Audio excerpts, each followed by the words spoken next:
Picture this. You wake up before dawn in a cramped, smoky hovel that you share with your family and a couple of pigs. The earthen floor beneath you is damp and cold. Your stomach gnaws with hunger because yesterday's thin porridge of barley and water wasn't enough to fill the void that's been growing for weeks.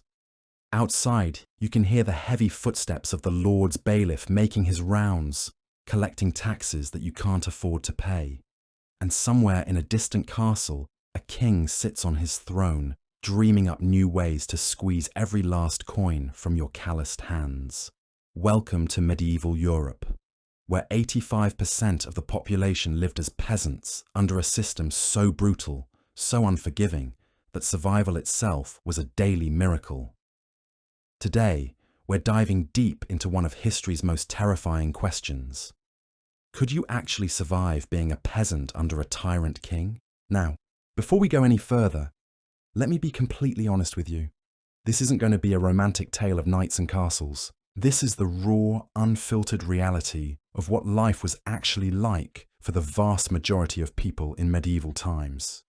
We're talking about a world where your lord could literally starve you to death in a dungeon, where the church demanded 10% of everything you produced, and where kings like John of England were described by their own chroniclers as tyrants rather than rulers. But here's what makes this absolutely fascinating.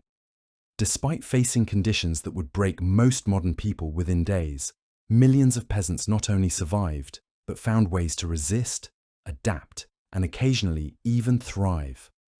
By the end of this deep dive, you'll understand exactly what it took to make it through just 1 year under the iron fist of a medieval tyrant. And trust me, some of these survival strategies will shock you. The first thing you need to understand about medieval peasant life is that you weren't just poor. You were trapped in a system specifically designed to keep you powerless and extract every ounce of value from your existence.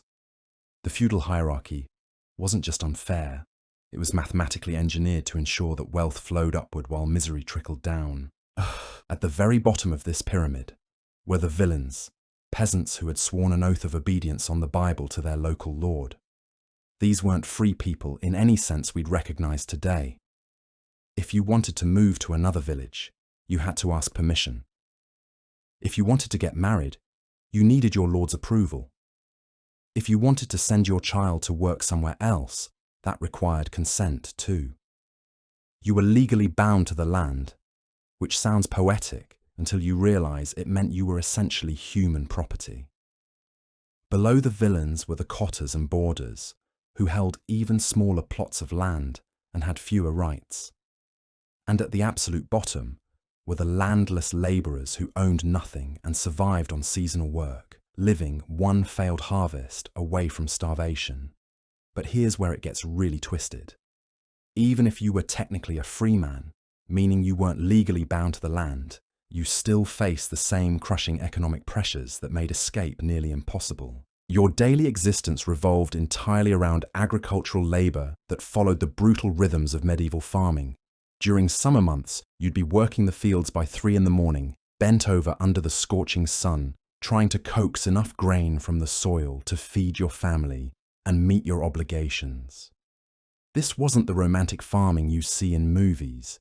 This was backbreaking manual labour with primitive tools on land that might flood, might suffer drought, or might simply refuse to yield enough to keep you alive. Every single day was a race against time and nature. You had to plough, plant, tend, harvest, and thresh enough grain to feed your family, pay your rent to the Lord, pay your tithe to the church, and hopefully have some seed left over for next year's planting. Miss any step in this delicate balance, and the entire system collapsed around you. Your home offered no refuge from this grinding existence. Medieval peasant houses were small, dark, and incredibly crowded. The floor was packed earth, there were virtually no windows, and ventilation was so poor that the air inside was thick with smoke from your cooking fire. You shared this cramped space, not just with your spouse and children, but often with your livestock too. Pigs, chickens, and sometimes even cattle lived inside during winter months, their body heat helping to keep the family warm. but also contributing to unsanitary conditions that bred disease. Furniture was minimal and purely functional. Maybe a rough wooden table, a few stools, and straw mattresses that you'd share with multiple family members. Privacy didn't exist.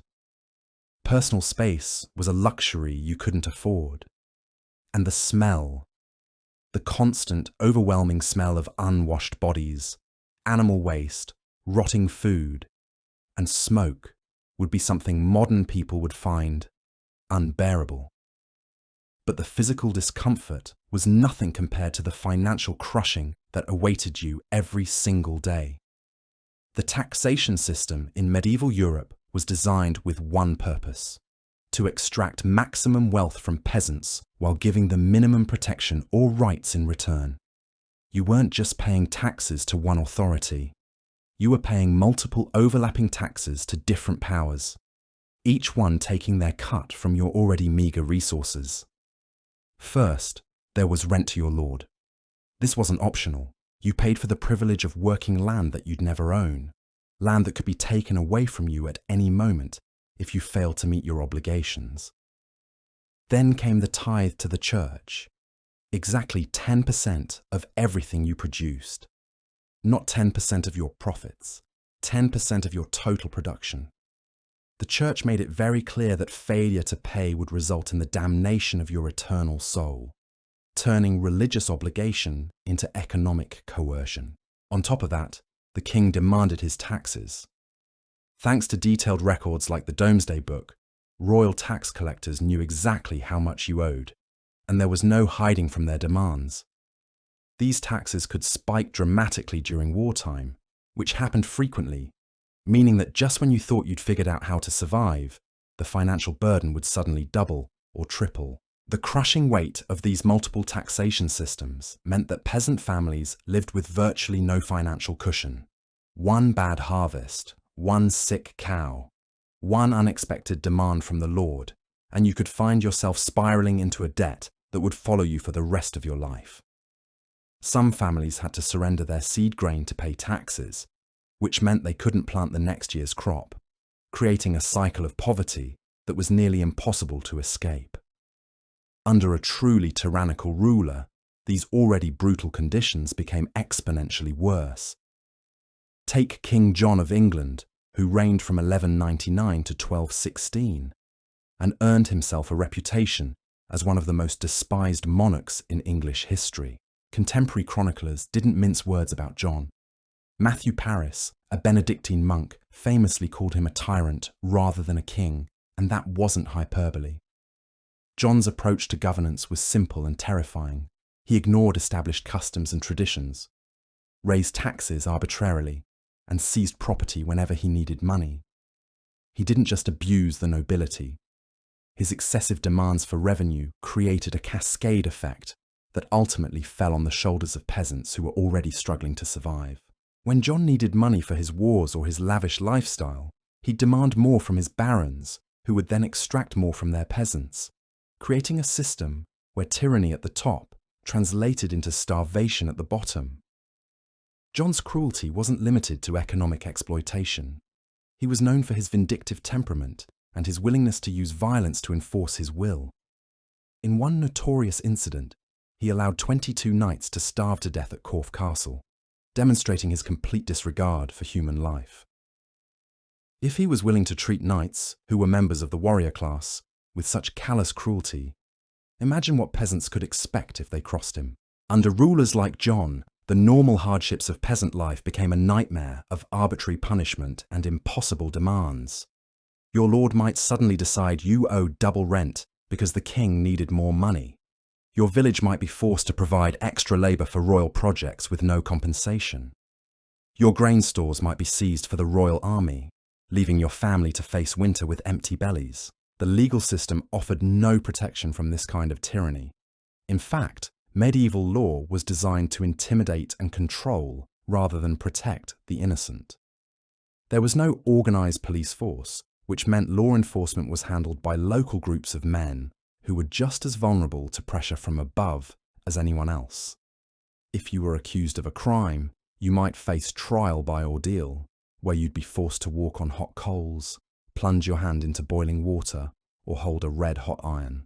The theory was that God would protect the innocent, but in practice, these ordeals were just elaborate forms of torture that almost always resulted in conviction.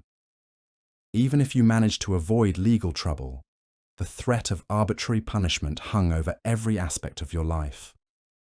Your lord could fine you for letting your animals graze in the wrong field. The church could excommunicate you for failing to pay your tithe in full.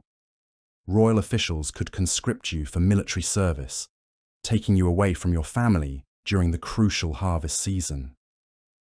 Personal freedom, the thing we take for granted today, simply didn't exist for medieval peasants. If you were a villain, you couldn't leave your village without permission. You couldn't marry without approval. You couldn't even send your children to work elsewhere without getting consent from your lord. Your entire life was subject to someone else's whims, and those whims could change without warning. But there was a tiny glimmer of hope hidden in this oppressive system. Medieval law did provide one escape route, though it was dangerous and uncertain. If a peasant could evade capture for a year and a day after fleeing their lord's land, they would be legally free of their prior obligations. This meant that some peasants did attempt to escape to growing towns or seek sanctuary in monasteries, though the risks were enormous. If you were caught during your escape attempt, the punishment could be severe, possibly even death. The physical environment itself presented constant challenges that could mean the difference between life and death. Hygiene and sanitation were virtually non-existent in medieval villages. Human waste and animal refuse were commonly thrown into the streets. Animals roamed freely through residential areas. Water sources were contaminated because the same rivers and streams used for drinking water were also used for disposing of waste. Disease was a constant companion in this unsanitary environment. The Black Death, which struck Europe in the 14th century, killed between 1/3 and 1/2 of the entire population. But even without major plagues, peasants faced regular outbreaks of dysentery, typhoid, cholera, and other diseases that spread rapidly through crowded, dirty communities. It was said that peasants bathed only twice in their lives, once when they were born and once after they died. While this was probably an exaggeration, it captures the reality that personal hygiene was a luxury most peasants couldn't afford. Children faced particularly horrific survival odds. About 50% of infants died before their first birthday, and those who survived childhood were quickly pressed into service to help support the family. There was no concept of childhood as a protected time for education and development. As soon as a child was physically capable, they were expected to contribute to the family's survival by tending animals, helping with crops, or performing other essential tasks. For women, the challenges were even greater. Medieval peasant women faced all the same hardships as men, plus the additional burden of frequent pregnancy and the constant threat of death in childbirth. About 20% of women died during childbirth, making pregnancy a terrifying gamble with death. Those who survived multiple pregnancies often found themselves responsible for large families, while also contributing to agricultural work and household management. Winter represented the ultimate test of peasant survival skills. The months between harvest and spring planting were a deadly gauntlet where families had to stretch their food stores, keep warm in inadequate housing, and pray that they'd calculated correctly. Many peasant families went to bed hungry every night during winter, rationing their grain to make it last until the next harvest. The clothing that kept peasants alive during brutal winters was made entirely from wool, processed through a laborious series of steps that included shearing, cleaning, spinning, and weaving. A typical peasant family might own up to 20 pounds of wool clothing, which provided crucial insulation and water resistance.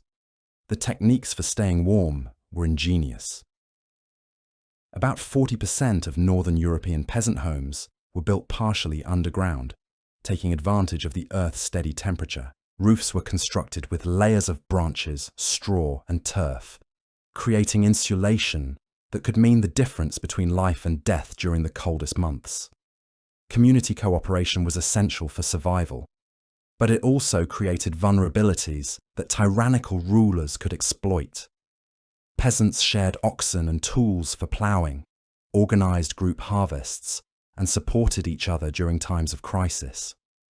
These networks of mutual aid were crucial for getting through hard times, but they also meant that when one family faced trouble, it could quickly spread to the entire village. This is where we'll pause for now, but we're just getting started on this journey into medieval survival. Coming up next, we'll explore the specific strategies peasants used to outwit tyrannical rulers, the underground networks that helped families escape impossible situations, and the shocking true stories of peasant revolts that changed the course of history. Because despite everything we've covered so far, the most remarkable thing about medieval peasants wasn't how they suffered, it was how they fought back. But surviving under a tyrant wasn't just about enduring the hardships we've discussed. It was about developing an almost supernatural ability to read the political winds, to sense when danger was approaching, and to know exactly when to keep your head down and when to take calculated risks. Because in a world where your lord could decide your fate on a whim, the peasants who lived longest were the ones who became masters of invisible resistance. Let me paint you a picture of what this looked like in practice. Imagine you're working in the fields when you see riders approaching from the direction of the castle. Your heart immediately starts racing because you know that unscheduled visits from the Lord's men rarely bring good news. Maybe they're coming to conscript workers for a new construction project. Maybe they're here to collect an unexpected tax. Or maybe someone in your village has been accused of poaching deer from the Lord's forest, and they're here to drag the guilty party away for punishment. This is where peasant survival instincts kicked into overdrive. Within seconds, every person in that field would be making rapid calculations. Who had been seen near the forest recently? Who had been complaining too loudly about the latest tax increase? Who had failed to show proper deference during the Lord's last visit? And most importantly, how could they position themselves to avoid becoming collateral damage in whatever was about to unfold? The smart peasants had already developed an intricate system of early warning signals. Children playing near the main road would be trained to run back to the village at the first sign of approaching horsemen. Women working in their gardens would have pre-arranged signals to alert their neighbours. Men in the fields would have escape routes planned to the nearest patch of forest or swampland where horses couldn't follow. These weren't paranoid delusions. These were practical survival skills developed over generations of living under arbitrary authority. But the truly sophisticated peasants went far beyond just avoiding immediate danger. They learned to manipulate the system from within, using the very structures that oppress them as tools for survival. Take the practice of selective compliance, for example. When faced with impossible demands from their lord, smart peasants would comply with the most visible requirements, while finding creative ways to subvert the ones that weren't closely monitored. Let's say your lord demanded that every family provide 3 days of unpaid labour per week for his personal projects. A naive peasant would either comply fully and watch his own crops fail, or refuse outright and face punishment. But a savvy peasant would show up for the required labour, but work at half speed, take frequent breaks, and use the time to gather information about the Lord's plans and weaknesses. He'd make sure to be highly visible when the bailiff was watching, but slack off when supervision was light. This kind of passive resistance was everywhere in medieval society, hidden in plain sight. Peasants would deliberately misunderstand orders, claiming confusion about what exactly they were supposed to do. They'd develop mysterious illnesses that coincidentally flared up whenever particularly onerous tasks needed to be completed. They'd lose tools and equipment at suspiciously convenient times, forcing delays in projects they didn't want to complete. Women became particularly skilled at this kind of subtle subversion. Since they were often responsible for managing household resources, they had countless opportunities to hide assets from tax collectors or redirect food to families that were struggling. A woman might claim that her chickens had stopped laying eggs just before the bailiff arrived to collect his share. She might report that her ale had gone bad, making it unsuitable for the Lord's table, but perfectly fine for her own family. She might even spread rumours about supernatural occurrences that would make officials reluctant to search certain areas where valuable goods might be hidden. The most successful peasant communities developed what we might call underground economies that operated parallel to the official feudal system. These shadow networks allowed families to trade goods and services without attracting the attention of tax collectors or bailiffs. A blacksmith might repair farming tools in exchange for grain that was never officially recorded. A weaver might trade cloth for preserved meat that wouldn't appear on any official inventory. A miller might process grain for neighbouring families without reporting the transactions to the lord. These informal arrangements weren't just about avoiding taxes, though that was certainly part of it. They were about creating resilience and redundancy in a system that was designed to keep peasants isolated and vulnerable. When one family's crops failed, the underground network could provide emergency support. When a craftsman's tools were confiscated as punishment, the network could provide replacements. When a family needed to hide assets from a particularly rapacious lord, the network could make things disappear and reappear as needed. Religious institutions played a complex and often contradictory role in peasant survival strategies. On one hand, the church was another layer of oppression, demanding its tithe and supporting the existing social order. On the other hand, certain aspects of Christian doctrine provided peasants with powerful tools for resistance and survival. The concept of sanctuary, for example, meant that churches and monasteries were supposed to provide protection for anyone seeking refuge.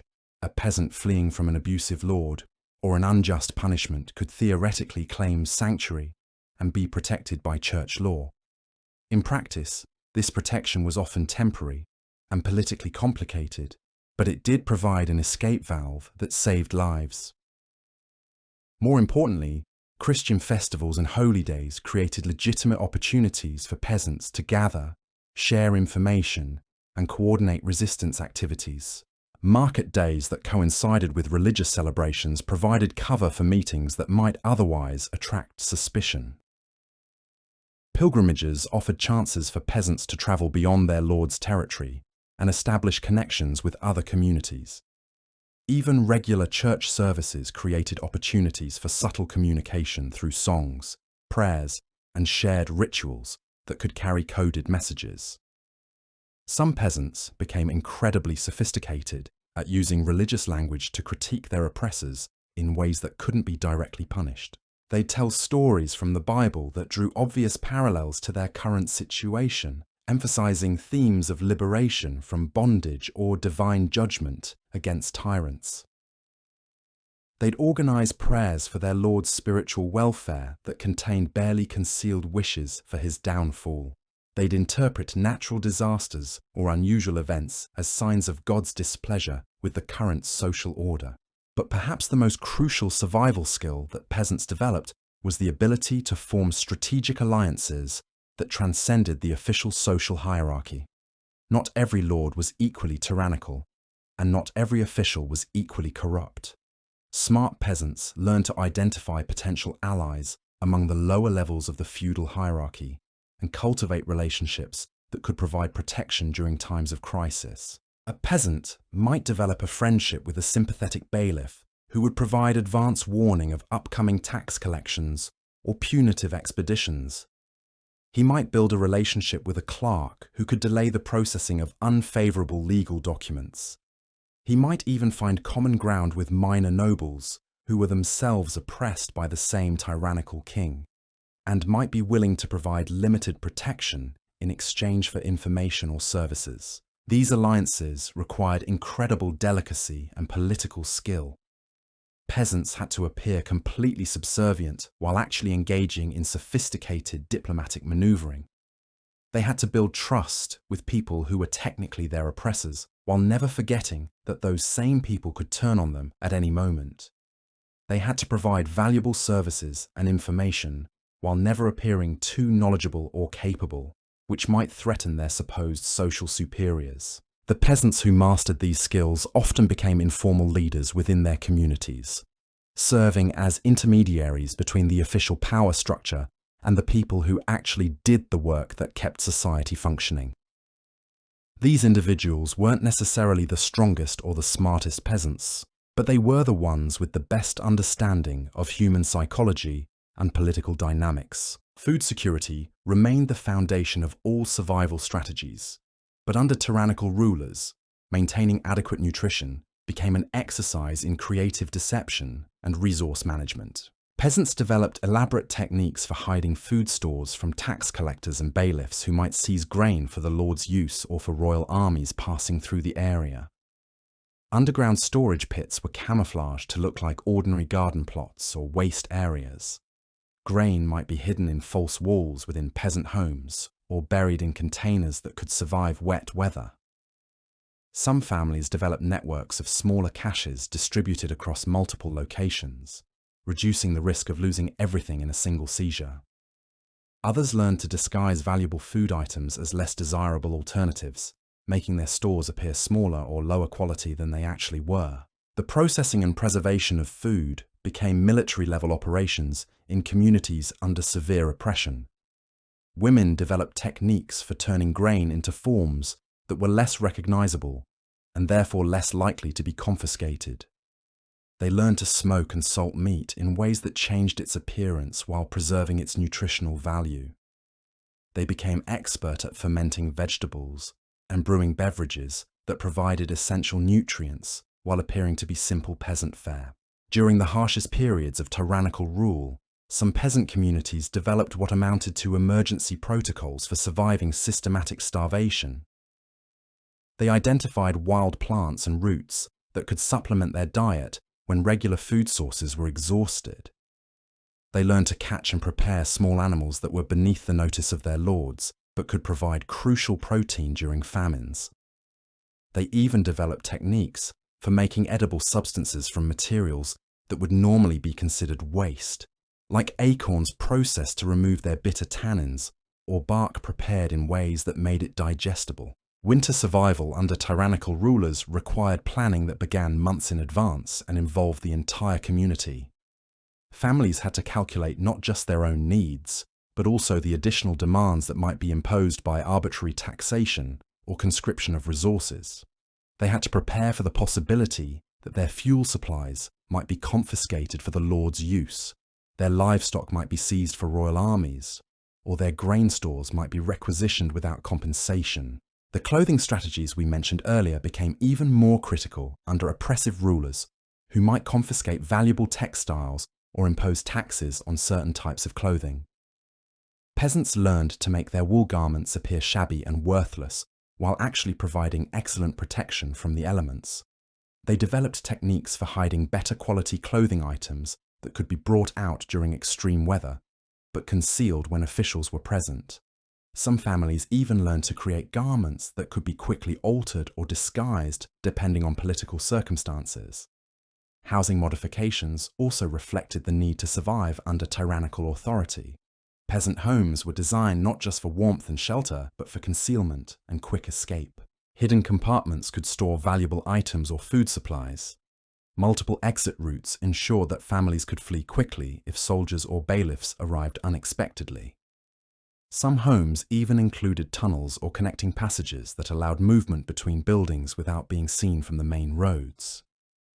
The psychological resilience required to maintain these survival strategies over years or decades was perhaps the most remarkable aspect of peasant life under tyrannical rulers. These people had to live with constant fear while maintaining the appearance of compliance and contentment. They had to teach their children complex survival skills while shielding them from the full horror of their situation. They had to maintain hope for a better future while planning for scenarios that could result in their family's destruction. Community rituals and traditions played a crucial role in maintaining this psychological resilience. Shared songs, stories, and celebrations provided emotional outlets that helped people process their trauma and maintain their sense of identity despite the dehumanizing effects of oppression. These cultural practices also served practical purposes, encoding survival information in forms that could be passed down through generations without attracting the attention of authorities, who might suppress more obvious forms of resistance planning. But all of these survival strategies, no matter how sophisticated, had their limits. When tyrannical rulers pushed peasant communities beyond their breaking point, the result wasn't gradual decline, but explosive rebellion that could shake the foundations of medieval society. And that's exactly what happened in England during the summer of 1381, when decades of accumulated oppression finally erupted into one of the most significant popular uprisings in European history.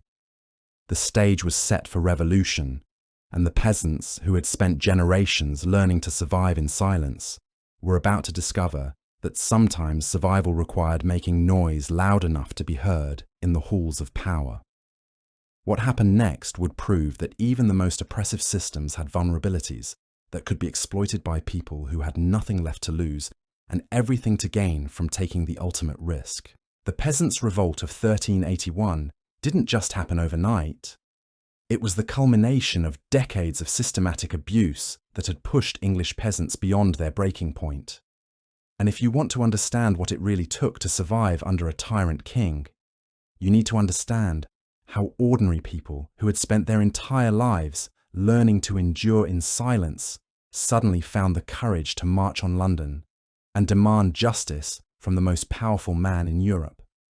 The spark that ignited this revolution was a tax so audacious, so blatantly unfair, that even peasants who had learned to accept endless exploitation couldn't stomach it. The poll tax of 1381 demanded the same amount from every person over 15, regardless of their wealth or social status. A wealthy merchant paid the same as a starving peasant. A noble's son paid the same as a serf who owned nothing but the rags on his back. But here's what made this tax truly diabolical. It wasn't just unfair, it was mathematically impossible for most peasants to pay. The amount demanded represented weeks or even months of income for families that were already living on the edge of starvation. Tax collectors went door to door with armed guards, demanding payment that simply didn't exist. When peasants couldn't pay, their possessions were seized. When they had no possessions left to take, their children were threatened with imprisonment. The government's response to peasant desperation revealed the true nature of tyrannical rule. Instead of recognizing that the tax was unrealistic, officials doubled down on enforcement. They sent more collectors with bigger escorts. They imposed penalties on entire villages when individuals couldn't pay. They began arresting peasant leaders who dared to question the fairness of the system. This is where centuries of accumulated survival wisdom suddenly transformed into revolutionary strategy. The same underground networks that peasants had used to hide food and share resources became channels for coordinating resistance. The same early warning systems that had protected villages from surprise raids by bailiffs now carried messages between communities planning coordinated action. The same skills that had helped individual families survive oppression were suddenly being applied to organize collective resistance on a scale that terrified the ruling class. The revolt began in Essex and Kent, two counties where peasant communities had developed particularly sophisticated survival networks over generations of harsh rule. When tax collectors arrived in the village of Brentwood in Essex, they encountered something unprecedented. Instead of the usual combination of desperate compliance and hidden resistance, they found open defiance backed by organized force. The peasants had done their homework. They'd identified which officials were most hated and most vulnerable. They'd coordinated their timing to maximize impact while minimizing the government's ability to respond effectively. They'd even developed rudimentary intelligence networks that kept them informed about troop movements and official plans. What happened next demonstrated just how effectively peasants had learned to exploit the weaknesses of the system that oppressed them.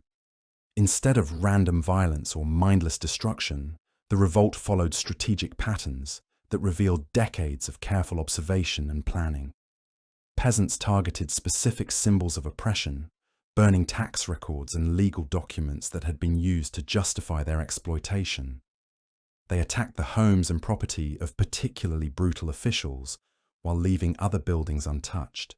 The rebels also demonstrated sophisticated understanding of medieval politics and law. They claimed to be acting in the name of King Richard II against corrupt advisors who were misleading him. This wasn't just propaganda, it was a calculated strategy that made it harder for the government to justify wholesale slaughter of people who claimed loyalty to the crown. By positioning themselves as loyal subjects, fighting corruption rather than rebels opposing royal authority, they forced their enemies to engage with their grievances rather than simply crushing them militarily. Wat Tyler emerged as the most prominent leader of the revolt, but he wasn't a charismatic outsider who suddenly appeared to lead the peasants. He was a product of the same survival culture that had kept peasant communities alive under tyrannical rule for generations. Tyler understood how to communicate with both peasants and nobles, how to present demands that seemed reasonable while maintaining the threat of force, and how to exploit divisions within the ruling class. The peasant army that marched on London in June 1381 was unlike anything England had ever seen. These weren't desperate refugees fleeing their homes or random mobs destroying everything in their path. This was an organized force with clear objectives, disciplined leadership, and strategic vision. They knew exactly which buildings to target and which officials to capture. They had plans for governing the areas they controlled and demands that addressed the systemic problems that had created their desperation. When the rebels reached London, they demonstrated the same combination of strategic thinking and practical survival skills that had kept their communities alive under oppression. They coordinated with sympathetic elements within the city, including craftsmen and labourers who faced their own forms of exploitation. They secured key locations like London Bridge and the Tower of London, not through random violence, but through careful planning and execution. The meeting between Wat Tyler and King Richard II at Smithfield represents one of the most extraordinary moments in medieval history. Here was a peasant leader, a man who by all rights should have been kneeling in the dirt begging for mercy, sitting on horseback and negotiating as an equal with the most powerful person in England. Tyler's demands weren't the desperate pleadings of a broken man. They were the carefully considered proposals of someone who understood exactly how the system worked and how it needed to change. The peasants demanded an end to serfdom and the freedom to buy and sell goods in any market without restriction. They wanted fair rent set at 4 pence per acre and the right to freely hunt and fish on common lands. They demanded that no one should be compelled to work except by voluntary agreement and fair wages. Most importantly, they wanted a general pardon for all participants in the revolt and the right to punish corrupt officials who had abused their power. These weren't unreasonable demands. They were practical reforms that would have created a more sustainable and just society. But they represented a fundamental challenge to the entire feudal system that kept the ruling class in power. The peasants had used their survival skills not just to endure oppression, but to imagine and articulate a better alternative. The tragic end of the revolt reveals both the potential and the limitations of peasant resistance under tyrannical rule. When Wat Tyler was killed during his second meeting with the king, the peasant army found itself leaderless and vulnerable.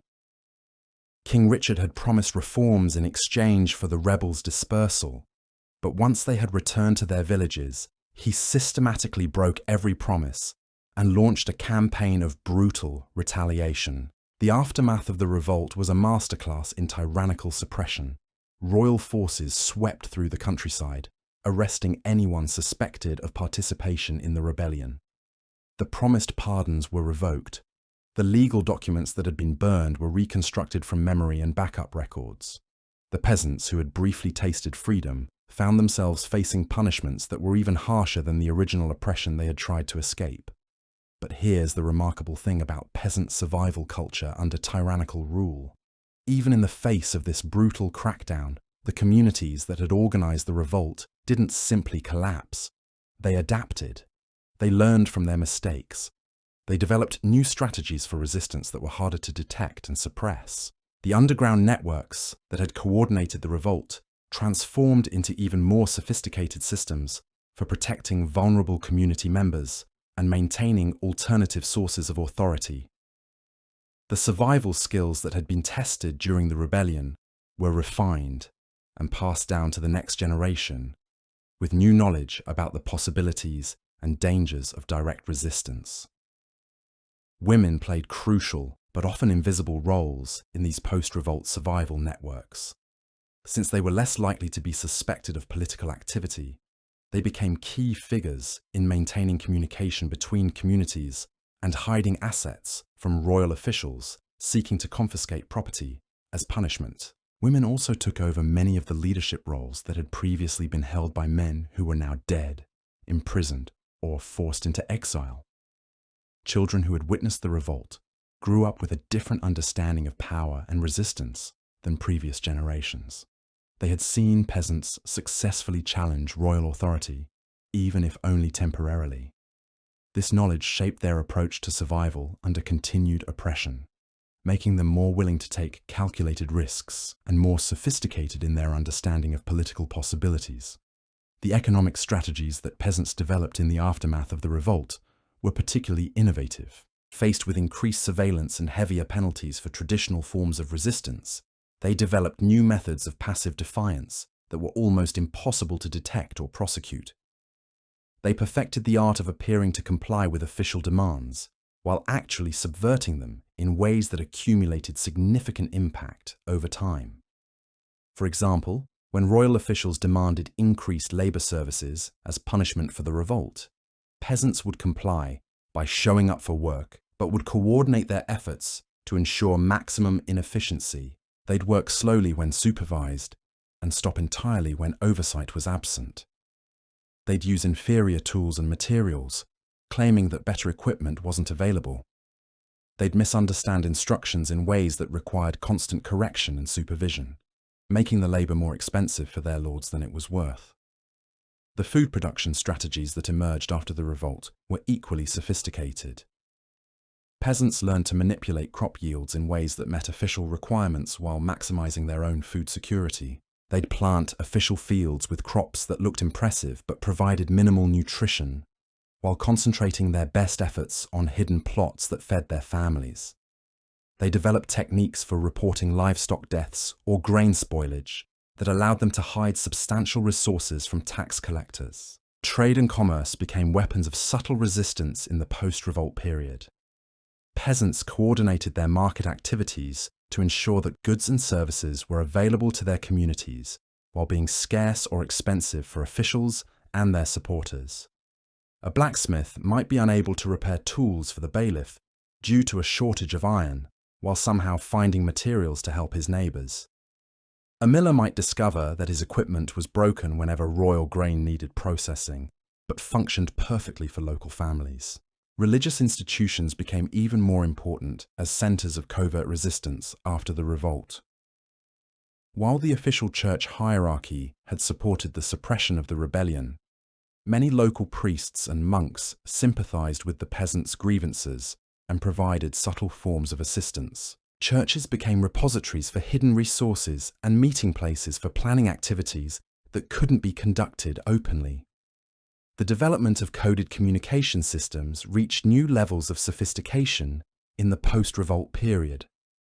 Peasants created elaborate systems of signs, signals, and messages that allowed them to coordinate activities across wide areas without alerting authorities.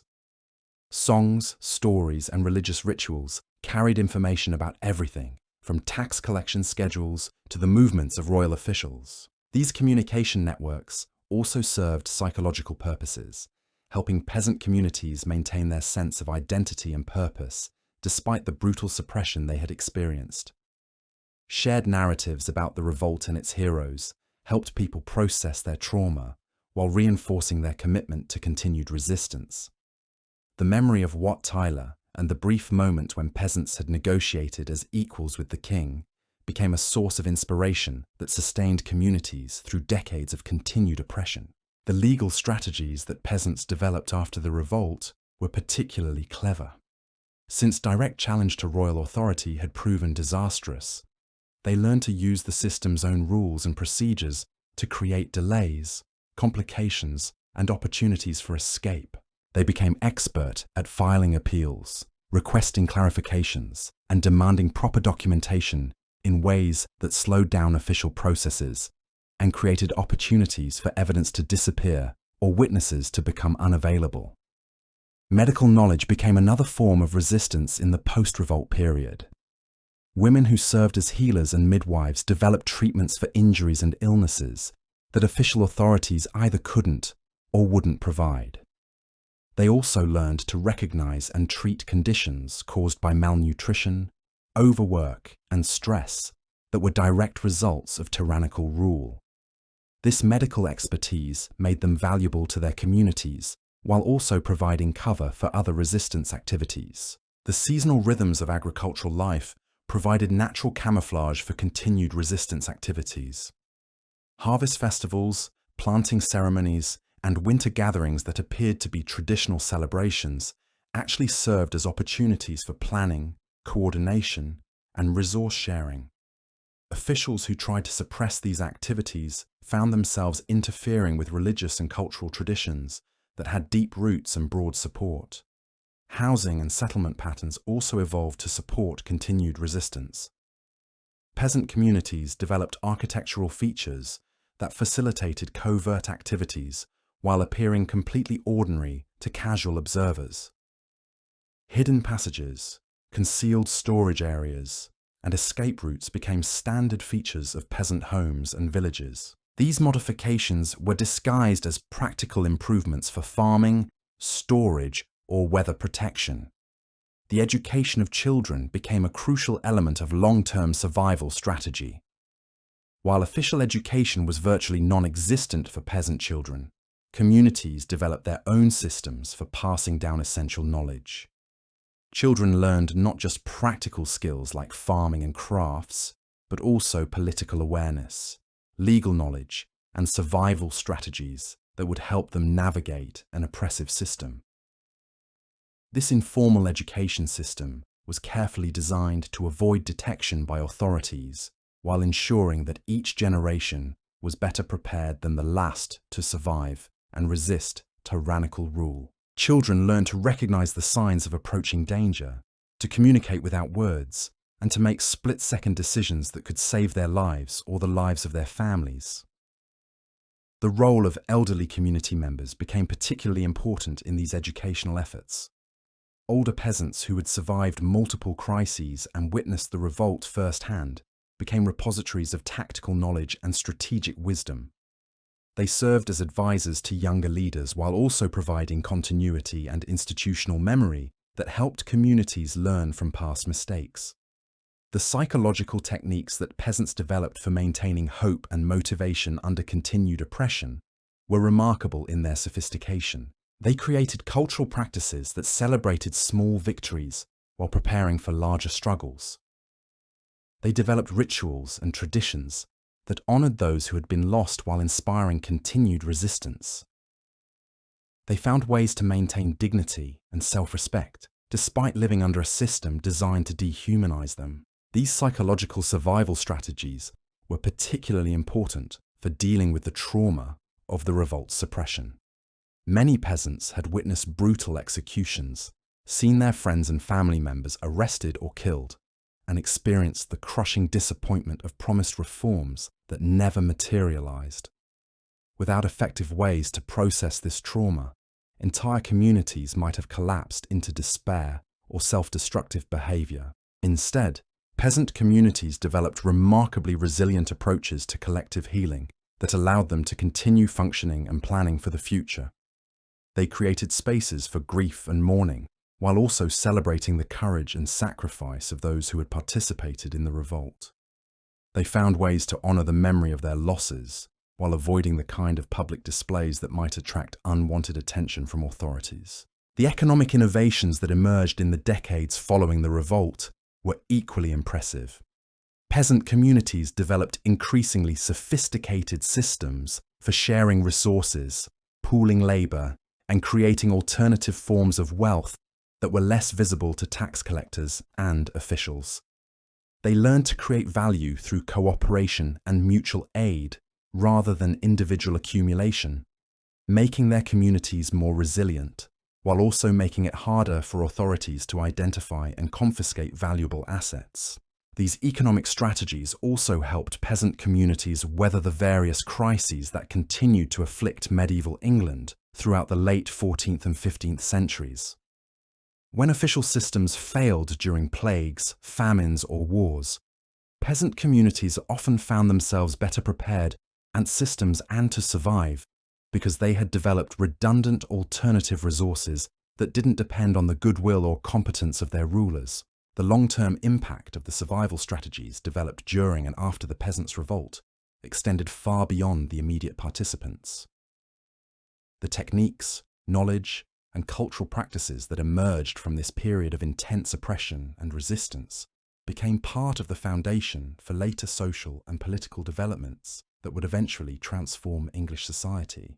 But in the immediate aftermath of the revolt, peasants faced the daily challenge of surviving under rulers who were now even more suspicious and oppressive than before. The strategies they developed during this period represent some of the most sophisticated examples of resistance and survival under tyrannical rule in human history. These weren't just desperate measures taken by desperate people, but carefully planned and executed campaigns that required incredible courage, intelligence, and coordination. The question of whether you could survive as a peasant under a tyrant king isn't just about enduring hardship or accepting oppression. It's about developing the skills, knowledge, and community connections necessary to maintain your humanity and protect your family while living under a system designed to crush both. The peasants of medieval England proved that even under the most oppressive conditions, ordinary people could find ways not just to survive, but to thrive, resist, adapt, and ultimately transform the systems that oppressed them. The survival strategies that emerged from this crucible of oppression were nothing short of extraordinary. But to truly understand what it meant to survive as a peasant under a tyrant king, we need to dig deeper into the specific techniques that kept families alive when everything seemed stacked against them. Let's talk about something that sounds almost impossible to modern ears. Medieval peasants developed what we might call a sixth sense for political danger. They could read the subtle signs that preceded disaster with an accuracy that would impress modern intelligence analysts. A change in the Lord's demeanour during his weekly visits to the village, an unusual number of messengers riding between the castle and neighbouring estates, the bailiff asking too many questions about livestock counts or grain stores. This wasn't paranoia. This was survival intelligence gathered through generations of bitter experience. Peasants learned that tyrants rarely acted impulsively. There were always warning signs if you knew how to read them.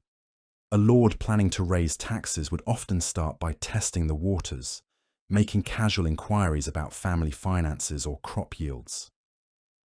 A bailiff preparing to seize property would begin by taking detailed inventories under the pretext of routine record keeping. The most experienced peasants could predict political storms days or even weeks before they struck. They'd notice when the lord's household began stockpiling certain supplies, suggesting preparation for a siege or extended campaign. They'd observe changes in the behaviour of minor officials, who might have advanced knowledge of upcoming demands or punishments. They'd track the movements of armed men and the arrival of unfamiliar faces who might be royal officials or mercenaries hired for special purposes.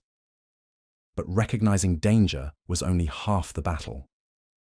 The other half was knowing how to respond without appearing to respond.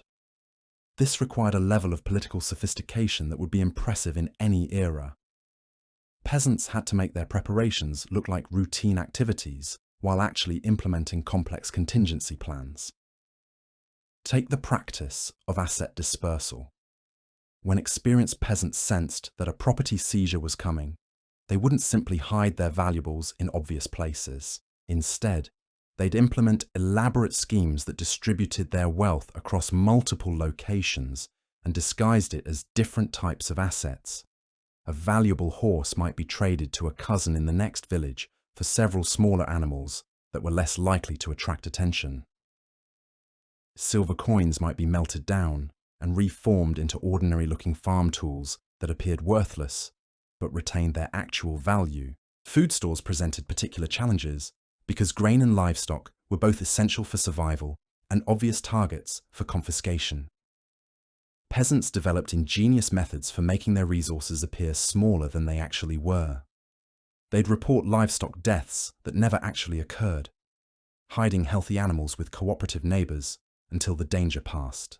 They'd spread grain across dozens of small caches rather than storing it in obvious places like barns or cellars that officials would search first. The timing of these operations required precise coordination across entire communities. Everyone had to know their role and execute it flawlessly, because a single mistake could expose the entire network. Children were trained to deliver coded messages that appeared to be innocent conversations about weather or crops, but actually contained crucial information about official movements or resource relocations. Women developed elaborate systems of signals that could be communicated through seemingly normal activities like hanging laundry or tending gardens. The most sophisticated peasant communities created what amounted to parallel governance systems that operated alongside the official feudal hierarchy. These shadow networks had their own leaders, their own systems for resolving disputes, and their own methods for making collective decisions about resource allocation and risk management. They maintained detailed intelligence about the capabilities and intentions of their official rulers, while presenting a facade of simple agricultural workers who were too ignorant to pose any threat. These parallel systems became particularly important during periods of intense oppression when the official legal system offered no protection for peasants who had been wronged. Community leaders would investigate crimes and disputes according to their own standards of justice, reaching settlements that addressed the real needs of the people involved, rather than simply reinforcing existing power structures. They'd organize collective responses to threats that were too large for individual families to handle alone. The economic dimension of peasant survival under tyrannical rule was perhaps the most complex aspect of their resistance strategies. Peasants had to maintain enough visible prosperity to avoid appearing suspicious, while hiding enough actual wealth to survive confiscations and excessive taxation. This balancing act required constant recalculation as political conditions changed and new threats emerged. Consider the challenge of labour management under a system where your work could be conscripted at any time for projects that provided no benefit to your family. Smart peasants learned to appear busy and productive while actually accomplishing their own priorities first. They'd work on their personal plots during the hours when supervision was lightest, saving the most visible but least productive tasks for times when officials were watching. The practice of deliberate inefficiency became an art form in communities under severe oppression.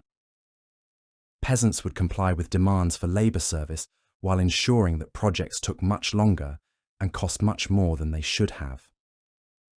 A road repair project that could have been completed in a week might stretch into a month through a combination of tool breakages, material shortages, and communication failures that appeared accidental but were actually carefully orchestrated. This wasn't just about slowing down unwanted projects. It was about making tyrannical demands so expensive and frustrating that lords would think twice before imposing them in the future. When officials discovered that peasant labour was unreliable and inefficient, they often found it easier to hire professional workers or reduce their ambitions rather than deal with the constant problems of managing unwilling peasants. The seasonal nature of agricultural work provided natural camouflage for many resistance activities. Harvest festivals and planting ceremonies that appeared to be traditional celebrations actually served as cover for activities that would have been considered treasonous if conducted openly. These gatherings allowed peasants from multiple villages to coordinate their strategies, share intelligence about official activities, and plan collective responses to emerging threats. Religious observances played a particularly important role in these covert activities. Pilgrimages provided legitimate excuses for travel that might otherwise arouse suspicion. Church services created opportunities for coded communication through hymns and prayers that carried double meanings. Saints' days and other holy observances justified gatherings that brought together people who might otherwise have no reason to meet. The Catholic Church's role in peasant survival was deeply complicated and often contradictory. While the official church hierarchy supported the existing social order and demanded its own taxes from peasant communities, many local priests and monks understood the suffering of their parishioners and provided subtle forms of assistance that could mean the difference between life and death.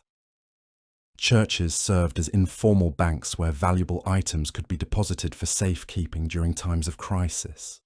Priests who were trusted by their communities might hold on to family treasures, important documents, or emergency food supplies that would be vulnerable to seizure if kept in peasant homes. Monasteries occasionally provided sanctuary for peasants fleeing particularly brutal punishments, though this protection was often temporary and politically risky for the religious institutions involved. The development of medical knowledge within peasant communities became another crucial survival strategy under tyrannical rule. When official medical care was non-existent and professional physicians served only the wealthy, peasants had to develop their own expertise in treating everything from battle wounds to diseases caused by malnutrition and poor living conditions. Women who served as village healers became repositories of knowledge that was often more practical and effective than the medical theories taught in universities. They learned to identify and treat conditions that were directly caused by oppression and exploitation. They knew how to help families survive on inadequate food, how to treat injuries caused by excessive labor, and how to manage the psychological trauma that resulted from living under constant threat. These medical practitioners also served intelligence functions within their communities. Because they had legitimate reasons to travel between villages and enter homes throughout their region, they could gather and distribute information about political conditions, official activities, and emerging threats. A midwife attending a birth in one village might carry warnings about approaching tax collectors to families in the next settlement. The preservation and transmission of survival knowledge became a crucial cultural function that required careful balance between secrecy and education. Communities had to ensure that essential skills and strategies were passed down to younger generations, while avoiding the kind of obvious instruction that might alert authorities to the existence of organized resistance networks. Storytelling traditions played a vital role in this educational process. Folk tales and songs that appeared to be simple entertainment actually contained coded information about survival techniques, historical lessons about dealing with tyranny, and moral guidance about when resistance was justified and when submission was necessary. Children learned these stories as part of their cultural heritage, gradually understanding their deeper meanings as they matured. The apprenticeship systems that governed craft training also served as vehicles for transmitting political and survival knowledge alongside technical skills. A young person learning blacksmithing or weaving would also absorb lessons about resource management, risk assessment, and community organization that would serve them throughout their lives. Master craftsmen who were respected members of their communities could provide mentorship that extended far beyond their official trades. Gaming and recreational activities provided additional opportunities for education and coordination. Wrestling matches, foot races, and other competitions that appeared to be simple entertainment actually served as training for skills that might be needed during emergencies. Archery contests helped maintain military capabilities that could be crucial if communities needed to defend themselves.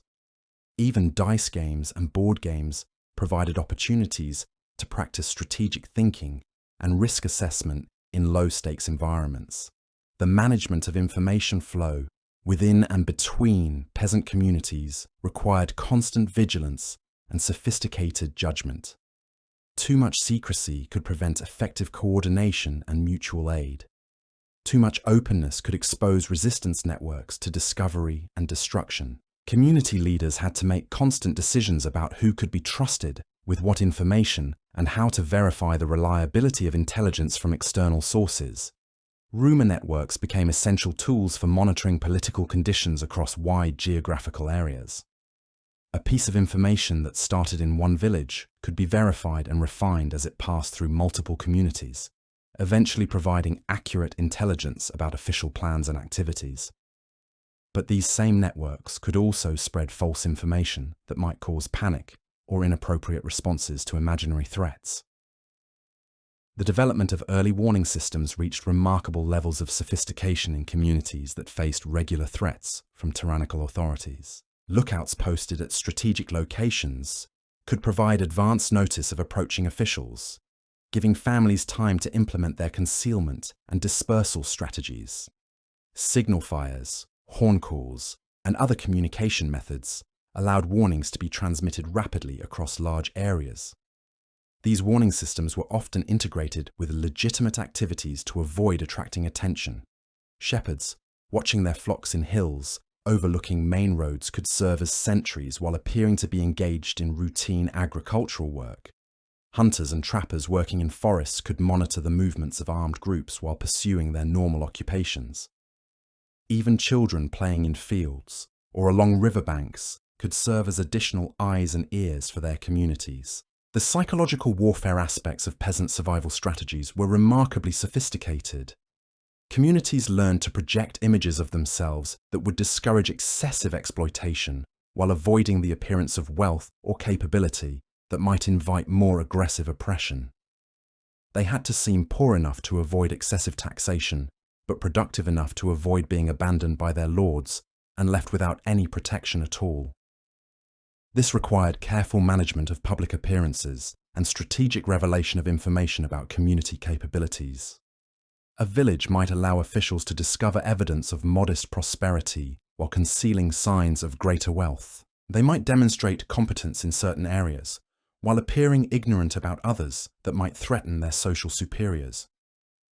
The use of religious and cultural symbols in resistance activities required particularly delicate handling.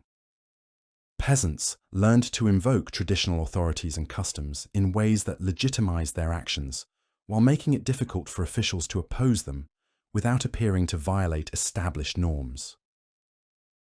Appeals to ancient rights and privileges could sometimes provide protection against arbitrary demands, especially when they were supported by documentation or testimony from respected community members. The development of legal knowledge within peasant communities became increasingly important as tyrannical rulers began using the law as a weapon against their subjects. While most peasants couldn't read or write, some learned enough about legal procedures and precedents to help their communities navigate official processes and identify opportunities for resistance or delay. These legal experts weren't trained lawyers, but they understood how to use the system's own rules to create complications for their oppressors. They knew which courts had jurisdiction over different types of disputes, how to file appeals that would delay enforcement actions, and how to demand proper documentation that might not exist or might contain errors that could be exploited.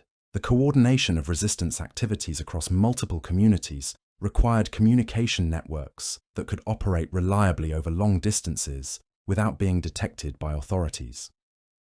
Merchants and traveling craftsmen who had legitimate reasons to move between settlements could carry messages and coordinate activities. Seasonal workers who migrated for harvests or other agricultural activities could serve as links between distant communities. Marriage relationships and family connections created additional networks that could be used for mutual aid and information sharing. When a daughter married into a family in another village, she created a permanent link between two communities that could be activated during emergencies.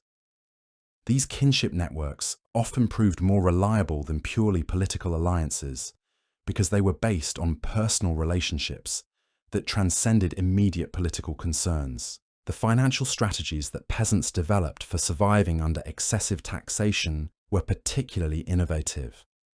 Since direct resistance to tax collection was usually impossible, communities learned to manipulate their apparent wealth and productivity in ways that reduced their tax burden without technically violating the law. They became expert at timing their economic activities to minimize their visible assets during assessment periods. Barter systems and informal currencies allowed peasants to conduct essential transactions without creating the kind of documented wealth that could be easily taxed or confiscated. Services could be exchanged for other services without involving money that could be counted and claimed by officials. valuable goods could be transformed into forms that were less recognizable or less attractive to tax collectors.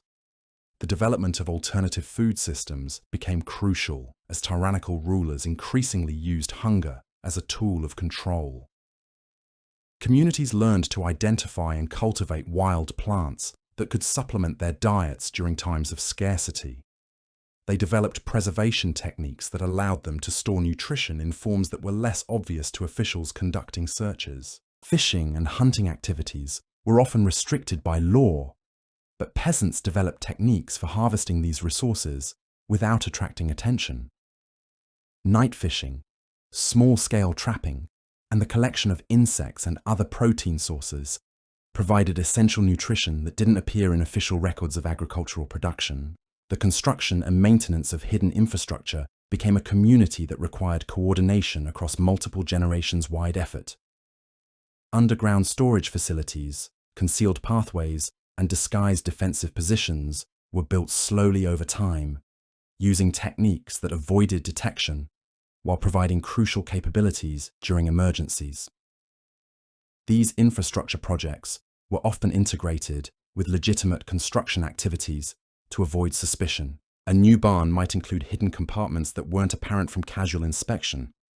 A well or drainage project might create underground spaces that could serve other purposes.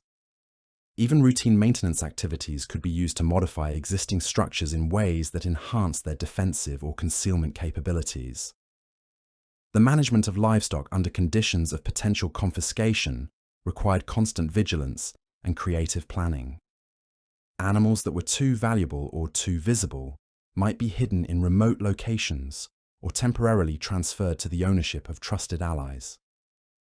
Breeding programs were designed to produce animals that appeared less valuable while actually maintaining or improving their utility for peasant families. The development of portable wealth became increasingly important as political instability made fixed assets vulnerable to seizure. Peasants learned to convert their resources into forms that could be quickly moved or hidden if necessary.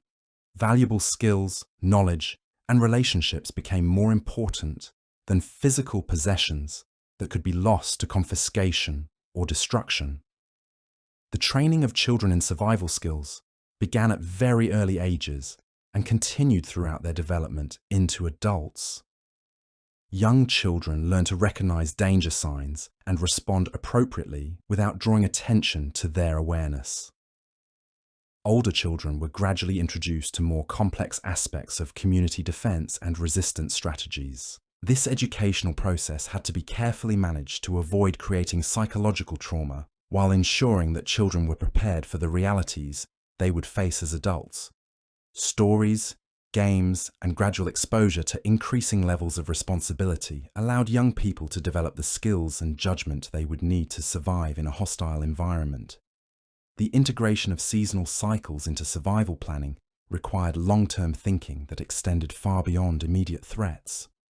Communities had to balance the need to prepare for predictable challenges like winter shortages with the flexibility to respond to unexpected demands from tyrannical authorities. This required resource management skills that would be impressive in any era. The development of community leadership structures that could function effectively under conditions of extreme oppression required careful balance between authority and consensus. Leaders had to be able to make quick decisions during emergencies while maintaining the support and cooperation of community members who were risking everything by following their guidance. These leadership networks often included multiple layers of authority and specialized roles that allowed communities to respond effectively to different types of threats. Some leaders focused on intelligence gathering and early warning systems. Others specialized in resource management and distribution. Still others served as liaisons with external communities or authorities when such contact was necessary or beneficial. The psychological resilience required to maintain hope and motivation under conditions of prolonged oppression was perhaps the most remarkable aspect of peasant survival culture. Communities developed cultural practices and belief systems that helped people endure suffering while maintaining their sense of dignity and purpose. These weren't just coping mechanisms, but active strategies for preserving the social bonds and shared values that made survival possible. The legacy of these survival strategies extended far beyond the immediate historical period in which they were developed. The techniques, knowledge, and cultural practices that emerged from this era of intense oppression became foundational elements of popular resistance movements that would continue to evolve and adapt to changing conditions for centuries to come. But in the immediate context of medieval tyranny, these strategies represented the difference between life and death for millions of people who refused to accept that their suffering was inevitable or justified. They proved that even under the most oppressive conditions, ordinary people could find ways to protect their families, preserve their communities, and maintain their humanity in the face of systems designed to crush all three. The question isn't whether you could survive as a peasant under a tyrant king. The question is whether you could develop the skills, knowledge, and community connections that would give you a fighting chance. Because survival under those conditions wasn't just about enduring hardship. It was about becoming part of something larger than yourself, something that could outlast any individual tyrant and preserve the possibility of a better future for generations yet to come. Now, let's talk about something that would absolutely blow your mind about medieval peasant communities. They developed what can only be described as underground universities of survival knowledge. These weren't formal schools, obviously. We're talking about intricate networks of shared wisdom that operated completely beneath the radar of feudal authorities. Picture this scenario. You're a peasant woman in 14th century England, and you've just learned that the king's tax collectors are making their rounds 3 weeks earlier than expected. Within hours, this information has spread through a communication network, so sophisticated it would make modern intelligence agencies jealous. But here's the brilliant part. None of this communication looked like communication to outside observers. A woman hanging her laundry in a specific pattern signals to her neighbor that officials are approaching. Children playing seemingly innocent games are actually practicing coded messages. Even the way smoke rises from cooking fires carries information about the number and type of approaching threats. These systems were developed over generations, refined through countless crises, and passed down through families like precious heirlooms. But the real genius of peasant survival lay in their ability to make resistance look like compliance. When King John demanded that villagers provide 20% more grain for his armies, smart peasants didn't refuse outright. Instead, they implemented what we might call strategic incompetence. Fields would be harvested just slightly too late, causing grain to spoil in storage. Livestock would mysteriously fall ill right before collection day. Mills would break down at precisely the wrong moment, making it impossible to process grain into the forms demanded by royal officials. These weren't accidents, they were carefully coordinated acts of sabotage disguised as bad luck. The beauty of this approach was that it created plausible deniability. How could a lord punish his peasants for crop failure caused by unseasonable weather? How could he blame them for equipment failures that appeared to be routine wear and tear?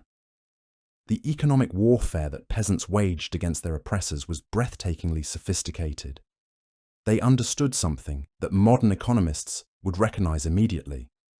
Systems that depend on unwilling cooperation are inherently vulnerable to passive resistance. When you can't force people to work efficiently, you can't maintain the productivity levels that tyrannical systems require to function. Take the practice of selective breeding that peasants applied not just to their animals, but to their crops. They deliberately cultivated varieties of grain that looked impressive in the field, but provided minimal nutrition or storage value. Meanwhile, they secretly maintained heritage seeds that produced smaller but more nutritious harvests. When tax collectors seized the impressive-looking grain, they were actually taking food that would spoil quickly and provide little sustenance, while peasants kept the resources that would actually keep their families alive through winter. This kind of agricultural deception required encyclopedic knowledge of plant genetics, soil management, and seasonal timing.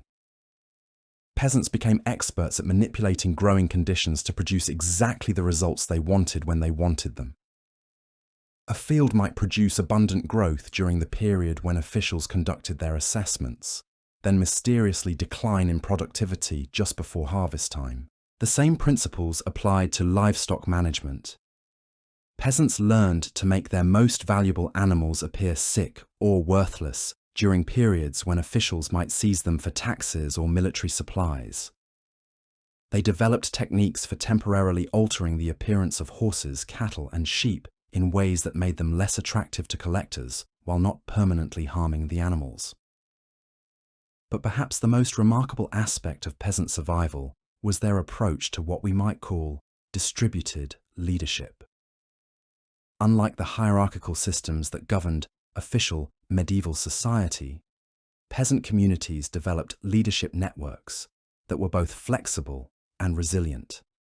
There wasn't one person who could be arrested or killed to decapitate the entire resistance network. Instead, leadership roles shifted depending on the situation and the skills required. During harvest emergencies, the most experienced farmers took charge. When legal problems arose, community members who understood court procedures stepped forward. During conflicts with officials, those with the best negotiation skills assumed leadership roles. This distributed approach made it nearly impossible for authorities to destroy peasant organizations by targeting specific individuals. Women played particularly crucial roles in these leadership networks, partly because they were less likely to be suspected of political activity. While men were often subjected to closer scrutiny and harsher punishment, women could move more freely between communities and gather intelligence without attracting attention. They developed their own communication systems that operated parallel to the male-dominated official structures. The seasonal rhythms of medieval life provided perfect cover for these resistance activities. What appeared to outsiders as traditional agricultural festivals were actually sophisticated intelligence gathering and coordination sessions. During harvest celebrations, representatives from dozens of villages would share information about official activities, coordinate response strategies, and plan mutual aid operations. Market days served similar functions. While peasants appeared to be simply buying and selling goods, they were actually conducting complex negotiations about resource sharing, information exchange, and collective action. A seemingly innocent conversation about the price of grain might actually be a detailed discussion about tax avoidance strategies or early warning systems. The role of itinerant craftsmen, merchants, and religious figures in these networks was absolutely crucial. These individuals had legitimate reasons to travel between communities and could serve as links in communication chains that spanned hundreds of miles. A tinker repairing pots and pans might also be carrying messages about political conditions in distant regions. A wandering priest conducting religious services might be coordinating resistance activities between far-flung parishes. But here's where the story takes a fascinating turn. The survival strategies that peasants developed weren't just about avoiding immediate danger. They were actually laying the groundwork for long-term social and political changes that would eventually transform medieval society completely. Consider the impact of peasant resistance on the development of urban centres. When rural conditions became unbearable, the most resourceful peasants didn't just accept their fate. They fled to growing towns and cities where different rules applied. But they didn't arrive empty-handed. They brought with them the organisational skills, survival knowledge, and resistance techniques they had developed in rural settings. These urban refugees became the foundation of craft guilds, merchant associations, and other organisations that would eventually challenge the monopoly power of the feudal nobility. The same people who had learned to coordinate complex operations while avoiding detection in rural villages applied these skills to urban environments where they could build even more sophisticated networks. The legal knowledge that peasants had acquired through generations of defending themselves against arbitrary authority became the basis for demands for written laws, consistent procedures, and protections against official abuse. Many of the legal precedents that would eventually evolve into concepts like due process and individual rights had their origins in peasant resistance to tyrannical rule. Religious institutions found themselves caught in the middle of this slow-motion revolution. While church hierarchy officially supported the existing social order, many local priests and monks witnessed firsthand the suffering caused by tyrannical rule and began to question whether such systems could be morally justified. The same theological arguments that peasants used to legitimize their resistance activities eventually influenced broader discussions about the nature of political authority and the rights of subjects. The technological innovations that emerged from peasant survival needs had implications that extended far beyond agriculture. When peasants needed better ways to hide resources from tax collectors, they developed improved storage techniques that increased food security for entire regions. When they needed more efficient communication systems, they created innovations that would later be adapted for commercial and military uses. Even the demographic changes caused by peasant survival strategies had long-term consequences that shaped the development of European society. Communities that successfully resisted excessive exploitation maintained higher population levels and greater economic productivity than areas where tyrannical rule went unchallenged. Over time, these differences accumulated into regional variations in prosperity and political development that persisted for centuries. The cultural impact of peasant resistance was equally profound. The songs, stories, and traditions that emerged from this era of struggle became foundational elements of popular culture throughout Europe. Tales of clever peasants outwitting corrupt officials, brave communities standing up to tyrannical lords, and ordinary people finding ways to preserve their dignity under oppressive conditions became part of the shared cultural heritage that helped define European identity. But let's not romanticize this struggle. The cost of resistance was enormous, and the price of failure was often death. For every successful act of defiance, there were countless examples of communities that were crushed, families that were destroyed, and individuals who paid with their lives for the crime of refusing to accept injustice. The psychological toll of living under constant threat, while maintaining the appearance of submission, created forms of trauma that affected entire generations. Children who grew up in these conditions developed worldviews shaped by the assumption that authority was inherently dangerous and that survival depended on constant vigilance and deception. Yet somehow, these communities managed to maintain not just their physical survival, but their moral and cultural integrity. They developed ethical systems that justified resistance while maintaining social cohesion.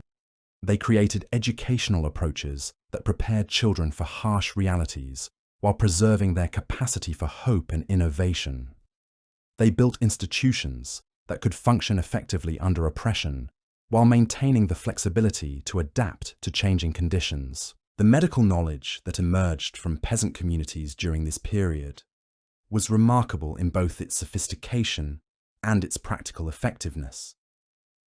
When official medical care was non-existent and professional physicians served only the wealthy, peasants had to become experts in treating everything from malnutrition to battlefield wounds to diseases caused by poor sanitation. Village healers developed treatments that were often more effective than the theoretical approaches taught in universities. They understood the connections between environmental conditions and health outcomes in ways that wouldn't be formally recognized by official medicine for centuries. They created pharmaceutical knowledge based on local plants and minerals that provided genuine therapeutic benefits without the dangerous side effects of many contemporary medical practices. These medical practitioners also served crucial intelligence functions within resistance networks.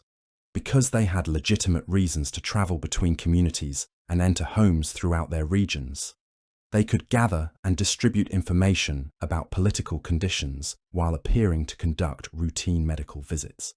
A midwife attending a birth might also be carrying warnings about approaching military units or tax collection expeditions. The agricultural innovations that peasants developed in response to oppressive demands had impacts that extended far beyond individual survival. When authorities demanded higher crop yields without providing additional resources, peasants developed intensive farming techniques that increased productivity while maintaining soil fertility. These methods often outperformed the extensive agricultural approaches used on noble estates. The crop diversification strategies that peasants employed to reduce their vulnerability to confiscation also improved overall food security and nutritional quality. By growing dozens of different plants instead of focusing on single cash crops, peasant communities created agricultural systems that were more resilient and sustainable than the monoculture approaches favored by their lords. Animal husbandry practices developed by peasants often demonstrated superior understanding of genetics, nutrition, and disease management compared to the techniques used in official breeding programs. Peasants couldn't afford to lose livestock to poor management, so they developed approaches that maximized animal health and productivity under challenging conditions. The construction techniques that peasants developed for creating hidden storage spaces, concealed pathways, and defensible positions influenced architectural developments throughout medieval Europe. Many of the innovations in castle design and urban fortification had their origins in peasant defensive strategies that were later adapted for military applications. The tools and equipment that peasants created for their survival needs often represented significant technological advances over official alternatives. When you can't afford to replace broken tools, and you need equipment that can serve multiple purposes while avoiding detection, you develop innovations that are both more durable and more versatile than conventional alternatives. The textile production techniques that peasants developed for creating clothing that appeared worthless while providing excellent protection influenced the development of fabric technologies throughout Europe. The same methods used to disguise valuable wool clothing from confiscation also produced textiles that were superior in durability and weather resistance. The food preservation and preparation techniques that peasants developed for surviving periods of scarcity often produced more nutritious and flavorful results than the elaborate cooking methods used in noble households. When you have to make limited ingredients last longer and provide more nutrition, you develop culinary approaches that maximize both nutritional value and sensory appeal. The transportation and logistics systems that peasants created for moving resources and people without detection influenced the development of commercial and military supply networks throughout medieval Europe. The same techniques used to smuggle grain past tax collectors were later adapted for legitimate trade operations that connected distant markets. But perhaps most importantly, the social and political innovations that emerged from peasant resistance provided alternative models of governance and organization that challenged the assumptions underlying feudal society. Peasant communities demonstrated that effective decision-making, resource allocation, and conflict resolution could occur without rigid hierarchies or centralized authority. These alternative approaches to social organization influenced the development of urban governments, craft guilds, and other institutions that would eventually provide the foundation for more democratic forms of political participation. The same people who had learned to coordinate complex operations while avoiding detection in rural settings applied these skills to urban environments where they could build even more sophisticated networks. The educational systems that peasant communities developed for transmitting survival knowledge and cultural values often produced individuals with broader knowledge and more practical skills than the formal education available to the nobility. When your survival depends on understanding everything from weather patterns to human psychology to legal procedures, you develop educational approaches that are both comprehensive and immediately applicable. The economic theories that peasants developed through practical experience with resource management, risk assessment, and collective action often demonstrated more sophisticated understanding of market dynamics and financial systems than the theoretical approaches taught in universities. When you have to make life and death decisions about resource allocation under conditions of scarcity and uncertainty, you develop economic knowledge that is both theoretically sound and practically effective. The diplomatic and negotiation skills that peasants developed for dealing with hostile authorities often surpass the formal diplomatic training available to noble ambassadors. When a single mistake in negotiation could result in the destruction of your entire community, you develop communication skills that are both subtle and effective under extreme pressure. The intelligence gathering and analysis capabilities that peasant communities developed for monitoring threats and opportunities often rivaled the formal intelligence systems used by medieval governments. When your survival depends on accurate information about political conditions, military movements, and economic trends, you develop information systems that are both comprehensive and reliable. The psychological warfare techniques that peasants employed against their oppressors often demonstrated more sophisticated understanding of human motivation and behavior than the intimidation methods used by official authorities. When you have to influence powerful people while appearing powerless yourself, you develop psychological skills that are both subtle and effective. The question of whether you could survive as a peasant under a tyrant king ultimately comes down to whether you could master this incredible range of skills while maintaining your sanity, your relationships, and your sense of purpose under conditions of extreme stress. Because survival in medieval peasant communities wasn't just about individual endurance. It was about becoming part of a collective effort that was larger, more complex, and more resilient than any individual could achieve alone. The peasants who survived and thrived under tyrannical rule weren't just tough or lucky. They were part of communities that had developed survival strategies so sophisticated that they represented genuine alternatives to the official systems that oppressed them. They proved that even under the most oppressive conditions, ordinary people could create extraordinary solutions that preserved not just their physical survival, but their humanity, their dignity, and their hope for a better future. And here's the most remarkable part of this entire story. The survival strategies that medieval peasants developed under tyrannical rule didn't disappear when political conditions improved. They became part of the cultural DNA of European civilization, influencing everything from democratic political systems to modern economic theories to contemporary approaches to social organization and conflict resolution. The ingenuity, resilience, and solidarity that peasants demonstrated in the face of seemingly impossible odds became foundational values that continue to shape how we think about individual rights, collective action, and the relationship between authority and resistance. In many ways, the freedoms and protections that we take for granted today are the direct descendants of techniques that medieval peasants developed for surviving under conditions that would break most modern people within weeks. So could you survive being a peasant under a tyrant king? Maybe, but only if you were willing to become part of something much larger than yourself.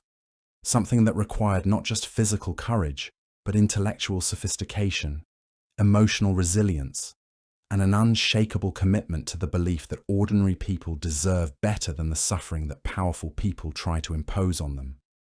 The medieval peasants who faced this challenge didn't just survive. They created a legacy of resistance, innovation, and community solidarity that continues to inspire people facing oppression and injustice today. They proved that no system of tyranny, no matter how powerful or well-established, is stronger than the collective determination of ordinary people who refuse to accept that their suffering is inevitable or justified. And that, more than any specific survival technique or resistance strategy, might be the most important lesson we can learn from their extraordinary example. The truth is, most of the peasants who successfully navigated life under tyrants like King John weren't the strongest or the smartest. They were the ones who understood that survival was fundamentally a social activity. You couldn't make it alone, no matter how clever or resourceful you were as an individual. Let me show you what this looked like in practice during one of the darkest periods in English peasant history. It's the winter of 1203, and King John has just imposed what historians call the scutage tax for the third time in 2 years. This wasn't your ordinary feudal obligation. This was John demanding cash payments from every level of society to fund his disastrous military campaigns in France. But here's where it gets really ugly. When the nobles couldn't or wouldn't pay John's excessive demands, they passed the burden down to their peasants with interest. A lord who owed the king £50 might demand £70 from his villagers, keeping the extra 20 for his trouble. And when peasants couldn't pay in cash, which they almost never could, lords accepted payment in grain, livestock, labour, or whatever else they could extract. This is where peasant survival networks kicked into overdrive. Villages that had been preparing for this kind of crisis for generations implemented what can only be described as economic guerrilla warfare. They didn't refuse to pay the taxes. That would have been suicide. Instead, they made sure that what they paid was as worthless as possible, while appearing to comply fully with official demands. Take the village of Little Wickham in Essex. When the bailiff arrived to collect John's scutage tax, the villagers presented him with exactly what he had demanded: 12 bushels of wheat, 6 sheep, and 40 days of labour service. What the bailiff didn't know was that the wheat had been carefully selected from grain that was already beginning to spoil. The sheep were older animals that would likely die before winter's end anyway, and the labour service would be provided by the least skilled workers in the village during the least productive time of year. Meanwhile, the villagers' actual wealth, their healthy livestock, their good grain, their most skilled workers, had been carefully distributed across a network of allied communities where they would be safe from confiscation. A prize bull might spend the winter grazing in a cousin's field 3 villages over. The best seed grain might be stored in underground caches that had been prepared years in advance. But this system only worked because it was based on generations of reciprocal relationships. When Little Wickham hid their assets in neighbouring villages, they were calling in favours that had been built up over decades of mutual aid. And they were creating obligations that would need to be repaid when those neighbouring communities faced their own crises. The sophistication of these reciprocal networks was absolutely staggering. Peasant communities maintained detailed mental records of who owed what to whom, going back generations. A family might provide emergency grain to their neighbours during a bad harvest, knowing that this favour would be remembered and repaid years later when their own crops failed. A village might shelter refugees from a neighbouring community that had been devastated by royal confiscations, understanding that this hospitality created bonds that would last for decades. These weren't simple barter arrangements. They were complex systems of social insurance that provided protection against the kind of catastrophic losses that individual families couldn't survive alone.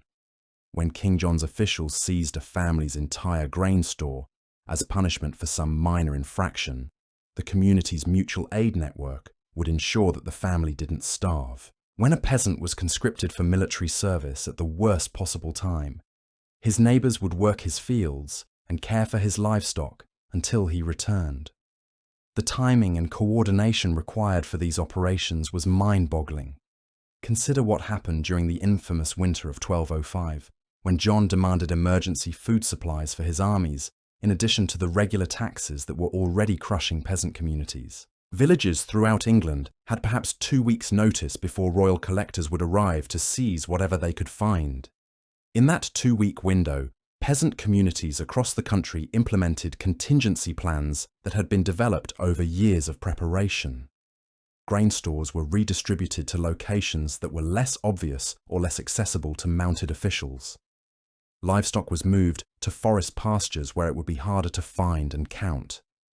Valuable tools and equipment were buried in predetermined locations that could be retrieved after the danger passed. But the most remarkable aspect of this coordinated response was the intelligence network that made it possible. Peasant communities had developed early warning systems that could transmit information across hundreds of miles faster than official messenger services.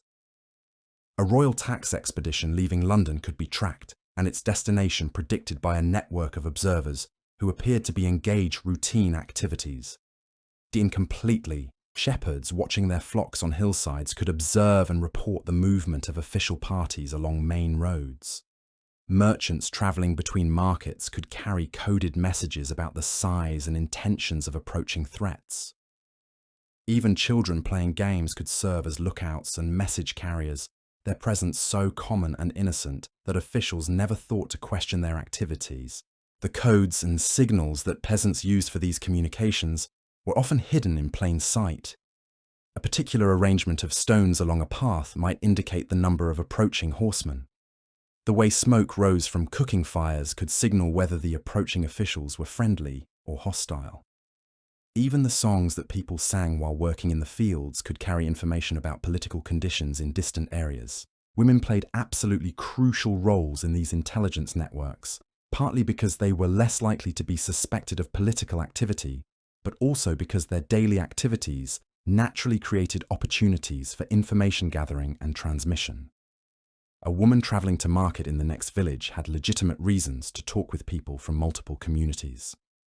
A midwife attending births throughout a region could gather intelligence while appearing to pursue her normal profession. The seasonal rhythms of medieval life provided perfect camouflage for resistance coordination. Harvest festivals that appeared to be traditional celebrations were actually sophisticated planning sessions where representatives from dozens of communities would coordinate their responses to emerging threats. Wedding celebrations created opportunities for families from different villages to share information and strengthen alliances. Religious observances served similar functions. Pilgrimages provided legitimate excuses for travel that might otherwise attract suspicion.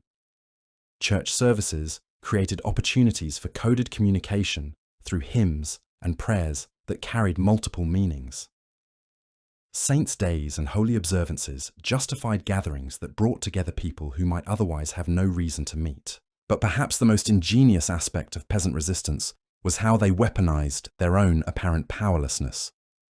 Officials expected peasants to be ignorant, disorganized, and incapable of sustained coordinated action. This expectation became a form of camouflage that allowed incredibly sophisticated operations to continue undetected for years or even decades. Take the practice of strategic incompetence that we mentioned earlier.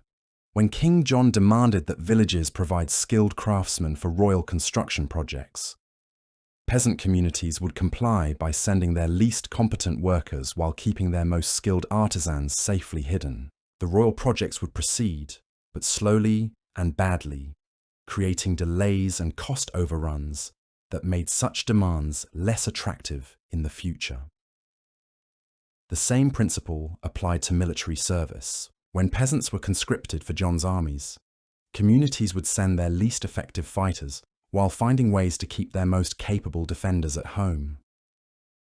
The conscripted peasants would serve dutifully, but they would be the kind of soldiers who required constant supervision and produced minimal military value.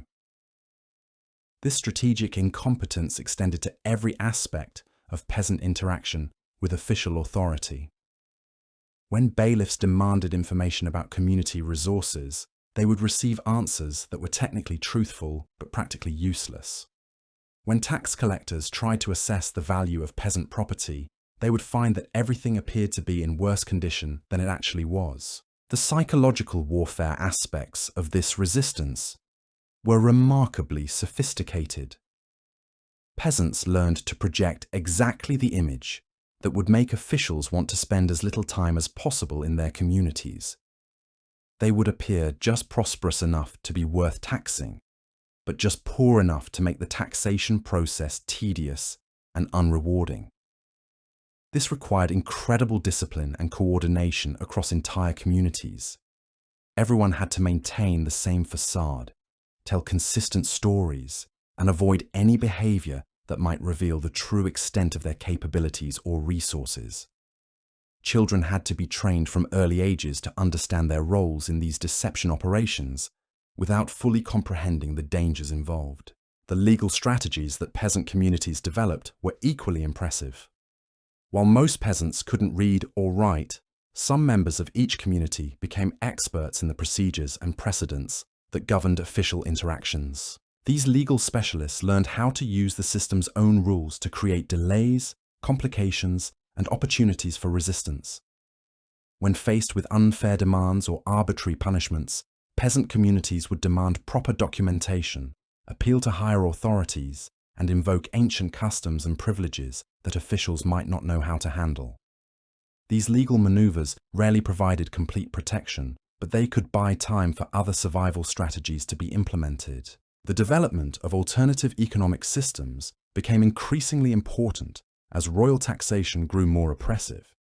Peasant communities created informal currencies and barter networks that allowed essential transactions to occur without creating the kind of documented wealth that could be easily confiscated.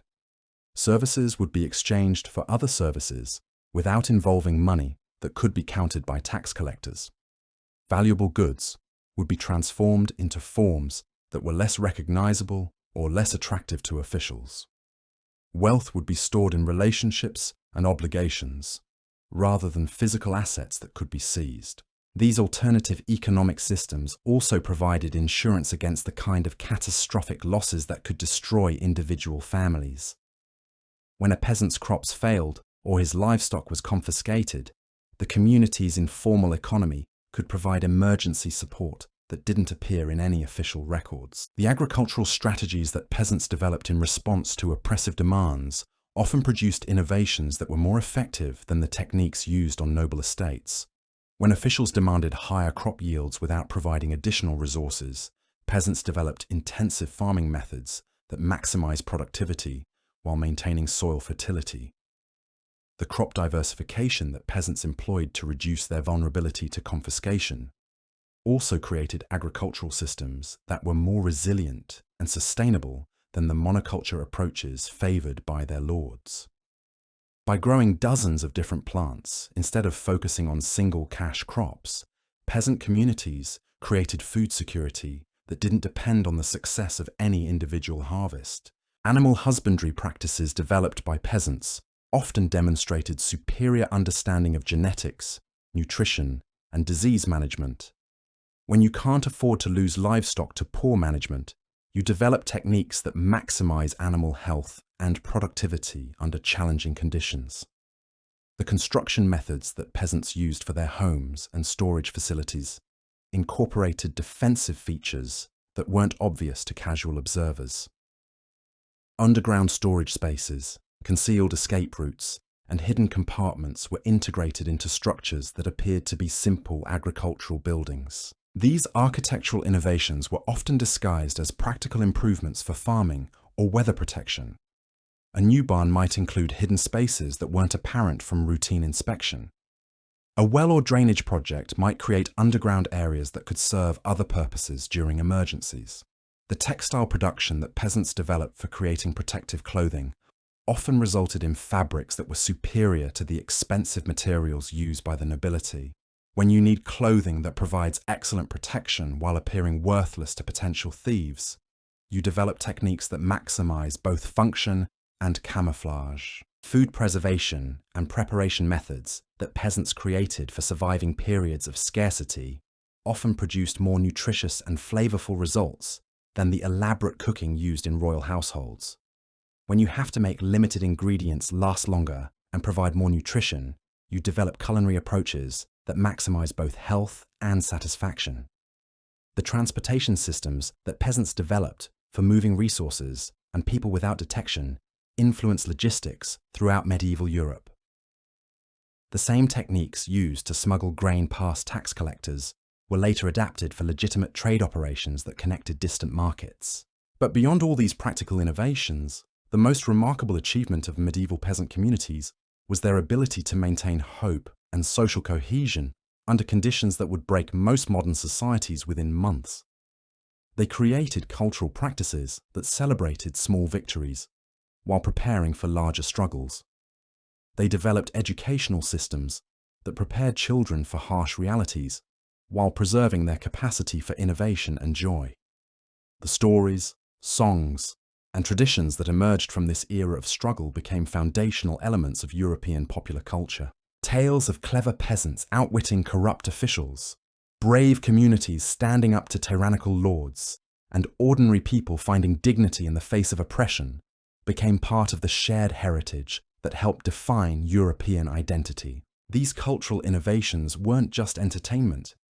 They were survival tools that helped people process trauma, maintain morale, and transmit essential knowledge to future generations.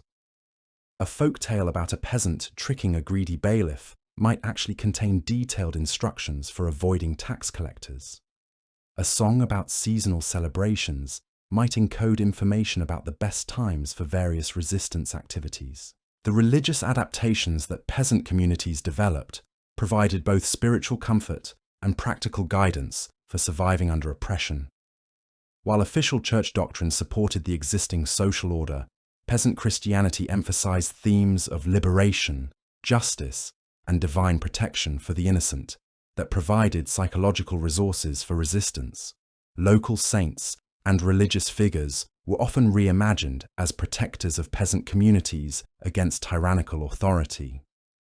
Religious festivals were adapted to include elements that strengthened community bonds and coordinated resistance activities. Even formal church services became opportunities for coded communication and mutual support. The medical knowledge that peasant communities developed often surpassed the theoretical approaches taught in universities.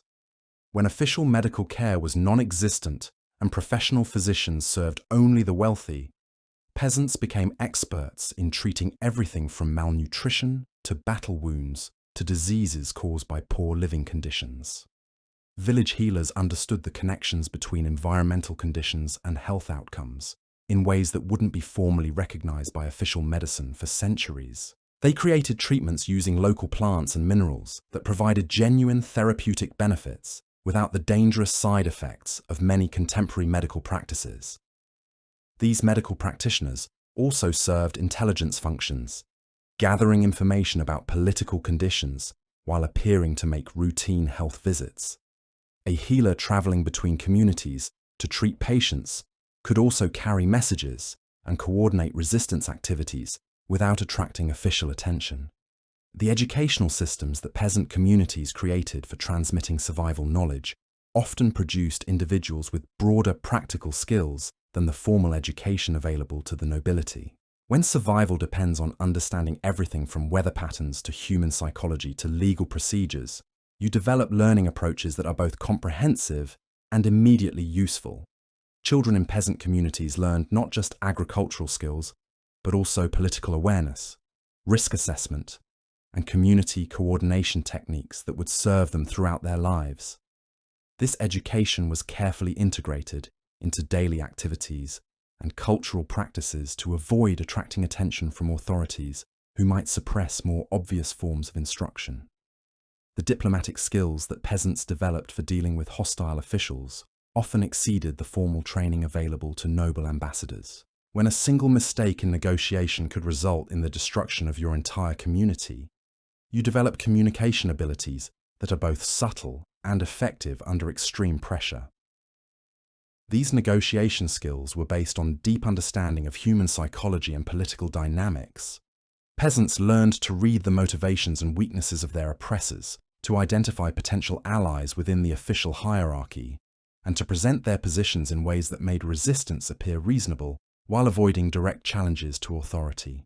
The intelligence capabilities that peasant communities developed for monitoring threats and opportunities often rivaled the formal systems used by medieval governments. When survival depends on accurate information about political conditions and military movements, you create information networks that are both comprehensive and reliable.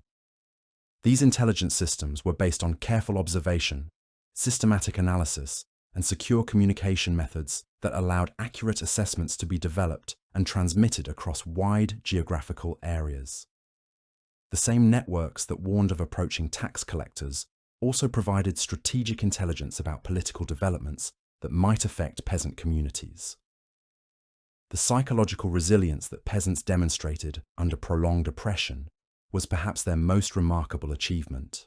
They found ways to maintain not just their physical survival, but their sense of dignity, purpose, and hope for the future under conditions that would destroy most modern communities within weeks.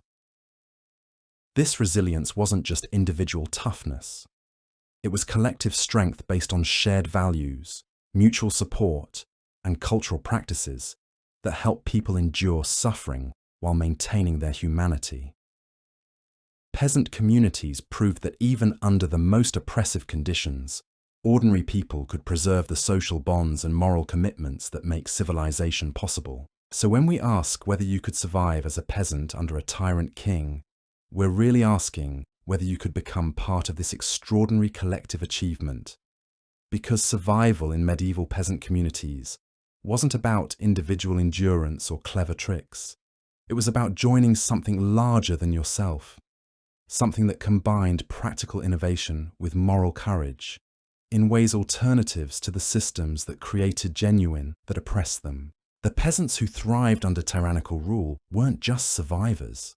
They were creators of new forms of social organization, economic cooperation, and cultural expression that would influence the development of European civilization for centuries to come. They proved that no system of oppression, no matter how powerful or well established, could completely crush the human capacity for innovation, solidarity, and hope. And perhaps most importantly, they demonstrated that ordinary people facing impossible odds could still find ways to preserve their humanity, protect their communities, and create possibilities for a better future. Their legacy reminds us that even in the darkest of times, there are always choices to be made, strategies to be developed, and reasons to keep fighting for justice and dignity. The medieval peasants who survived under tyrant kings didn't just endure. They created a tradition of resistance, innovation, and community solidarity that continues to inspire people facing oppression today. They showed us that survival isn't just about staying alive. It's about staying human, staying connected, and staying committed to the belief that things can and should be better.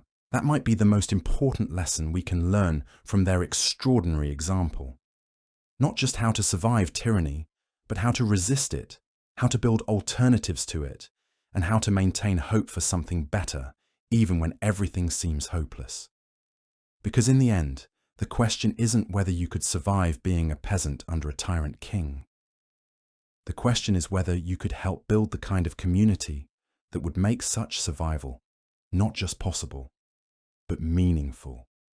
And that's a challenge that remains as relevant today as it was 700 years ago. The question isn't whether you could survive being a peasant under a tyrant king. The question is whether you could help build the kind of community that would make such survival not just possible, but meaningful. And that's a challenge that remains as relevant today as it was 700 years ago. But let's get specific about what that actually meant in practice. Because when we talk about survival under medieval tyranny, we're not just talking about individual heroics or lucky breaks. We're talking about systematic approaches to staying alive that required the kind of coordination and discipline that would impress modern military strategists. Take water management, something so basic that most of us never think about it. In medieval peasant communities, access to clean water was literally a matter of life and death. But here's the twisted part. The same streams and wells that provided drinking water were also used for waste disposal, animal watering, and industrial activities like tanning and dyeing. Under normal circumstances, this created constant health hazards. Under tyrannical rule, it became a weapon. When King John wanted to punish a rebellious village, he didn't need to send soldiers or burn buildings. He could simply grant permission for upstream communities to dump their waste into the water supply. Within weeks, the downstream village would be dealing with dysentery, cholera, and other waterborne diseases that could kill half the population without a single sword being drawn. Smart peasant communities saw this coming and developed counter-strategies that were both ingenious and invisible. They created multiple water sources that appeared to be backups for convenience, but were actually strategic redundancies. They developed filtration systems using sand, charcoal, and cloth contam that could make innated water safe to drink. They learned to recognize the early signs of contamination and had protocols for switching to alternative sources before illness could spread. But the real genius was in how. As these preparations, they discued peasant digging what appeared to be a new well might actually be creating the third or fourth backup water source for his community. Women gathering at the village well weren't just collecting water for their families. They were conducting daily assessments of water quality and coordinating responses to potential contamination. The The same principles applied to food security, but with even more complexity.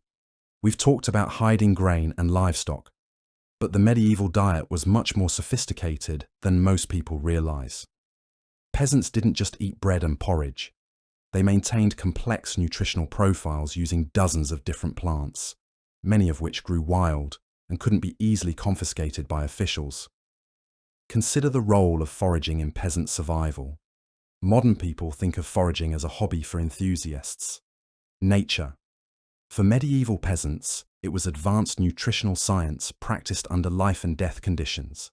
They knew which plants provided essential vitamins during winter months when stored vegetables lost their nutritional value. They understood which roots and nuts could be processed to remove toxins while preserving calories.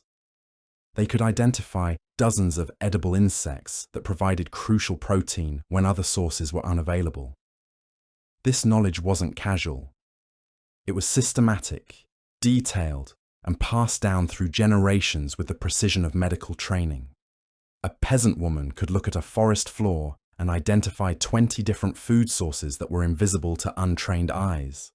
She knew which mushrooms were safe in which seasons, which berries could be eaten raw versus which required cooking, and which tree barks could be ground into flour during famine conditions. But here's where it gets really sophisticated. These foraging networks were coordinated across entire regions. Different communities specialized in harvesting different wild resources, creating trade networks that operated completely outside official economic systems. A village near oak forests might specialize in processing acorns into flour. A community near wetlands might focus on harvesting cattail roots and water plants.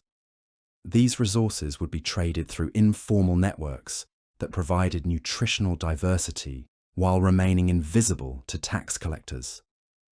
The preservation techniques that peasants developed for these wild foods often produced results that were more nutritious and longer lasting than the expensive imported goods consumed by the nobility. Dried berries processed using traditional methods retained more vitamins than fresh fruit that had traveled long distances. Fermented plant preparations created probiotics that improved digestive health and disease resistance. During periods of extreme oppression, these foraging skills became survival lifelines. When royal officials seized all the obvious food sources, peasant families could disappear into forests and marshlands, where they could sustain themselves indefinitely on resources that their wrestlers didn't even know existed. The seasonal timing of these activities was crucial. Peasants learned to harvest wild foods during periods when officials were least likely to be conducting searches or assessments. They developed techniques for processing and storing foraged goods that left no obvious traces of increased food security. A family's apparent poverty might be maintained even while they were actually building substantial nutritional reserves. Medical applications of wild plants added another layer to peasant survival strategies.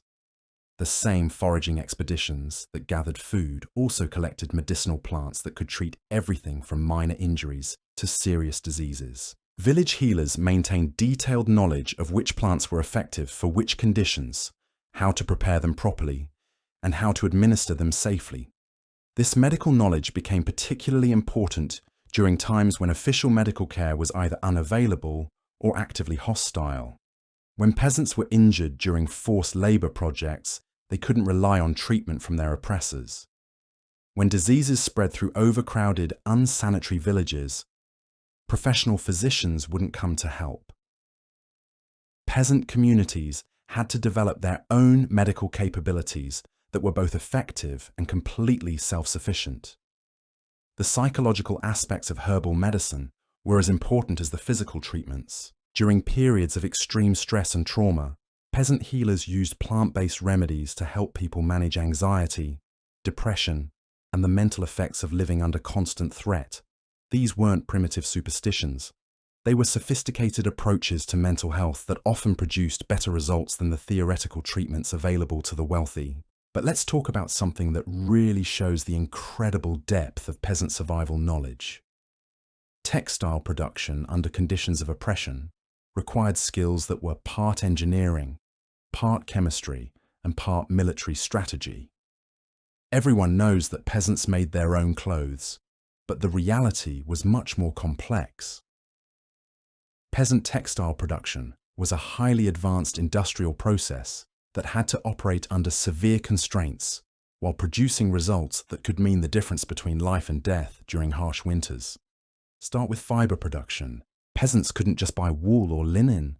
They had to raise sheep, grow flax, and process these raw materials into usable fibers using techniques that maximized both quality and efficiency. This required deep understanding of animal husbandry, plant cultivation, and processing chemistry. Sheep had to be bred for wool quality while also serving as sources of meat and milk. The timing of shearing had to be coordinated with seasonal weather patterns and the availability of processing equipment. The wool had to be cleaned, sorted, and prepared using techniques that remove impurities while preserving the natural imp oils that provided water resistance. Flax cultivation required even more specialized knowledge. The plants had to be grown under specific conditions, harvested at exactly the right time, and processed through multiple stages that could take months to complete. The retting process, where flax stems were rotted in water to separate the fibers, required precise timing and environmental control. Too little retting, and the fibers would be difficult to separate. Too much, and they would be weakened or destroyed. The spinning and weaving processes that converted these raw fibers into fabric required equipment that had to be built and maintained by the peasants themselves. Spinning wheels, looms, and other textile equipment represented major investments of time and resources that had to be protected from confiscation while remaining functional under harsh conditions. But here's where peasant ingenuity really shone. They developed techniques for creating fabrics that appeared worthless to casual observers, while actually providing superior protection and durability. Clothes that looked like rough peasant garb might actually be made from specially processed wool that was more water-resistant than expensive imported materials.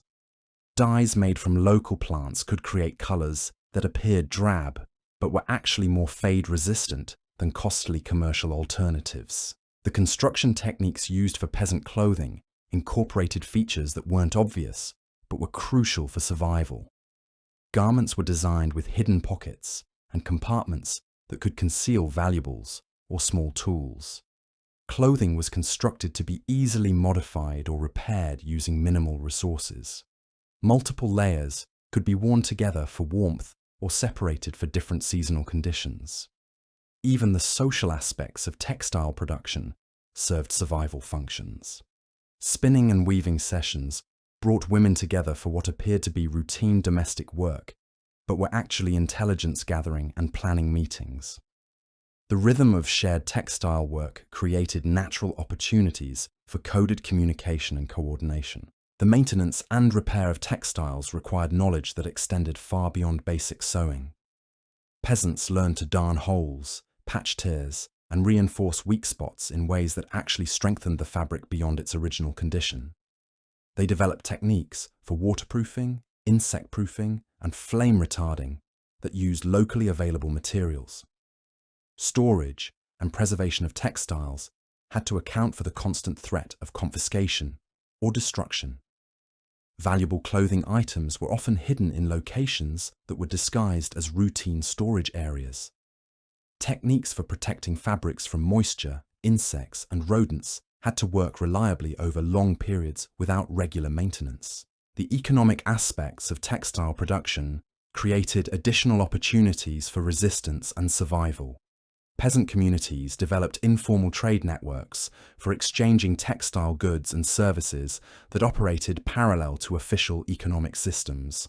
A skilled weaver might trade cloth for grain or livestock without any money changing hands or official records being created. These textile networks also provided insurance against catastrophic losses. When a family's clothing was destroyed by fire, confiscation, or other disasters, community textile resources could provide replacements. When seasonal demands created temporary shortages of specific materials, trade networks could redistribute resources from areas of surplus to areas of need. The quality control systems that peasant communities developed for textile production often exceeded the standards used by commercial manufacturers. When your family's survival depends on the quality of the clothes you make, you develop inspection and testing procedures that ensure every garment meets the highest possible standards. Innovation in peasant textile production was driven by necessity, but often resulted in techniques that were superior to official methods. When you can't afford to waste materials or replace failed products, you develop approaches that maximize both efficiency and reliability. Many of the textile innovations that would later be adopted by commercial manufacturers had their origins in peasant workshops where failure wasn't just expensive to be fatal.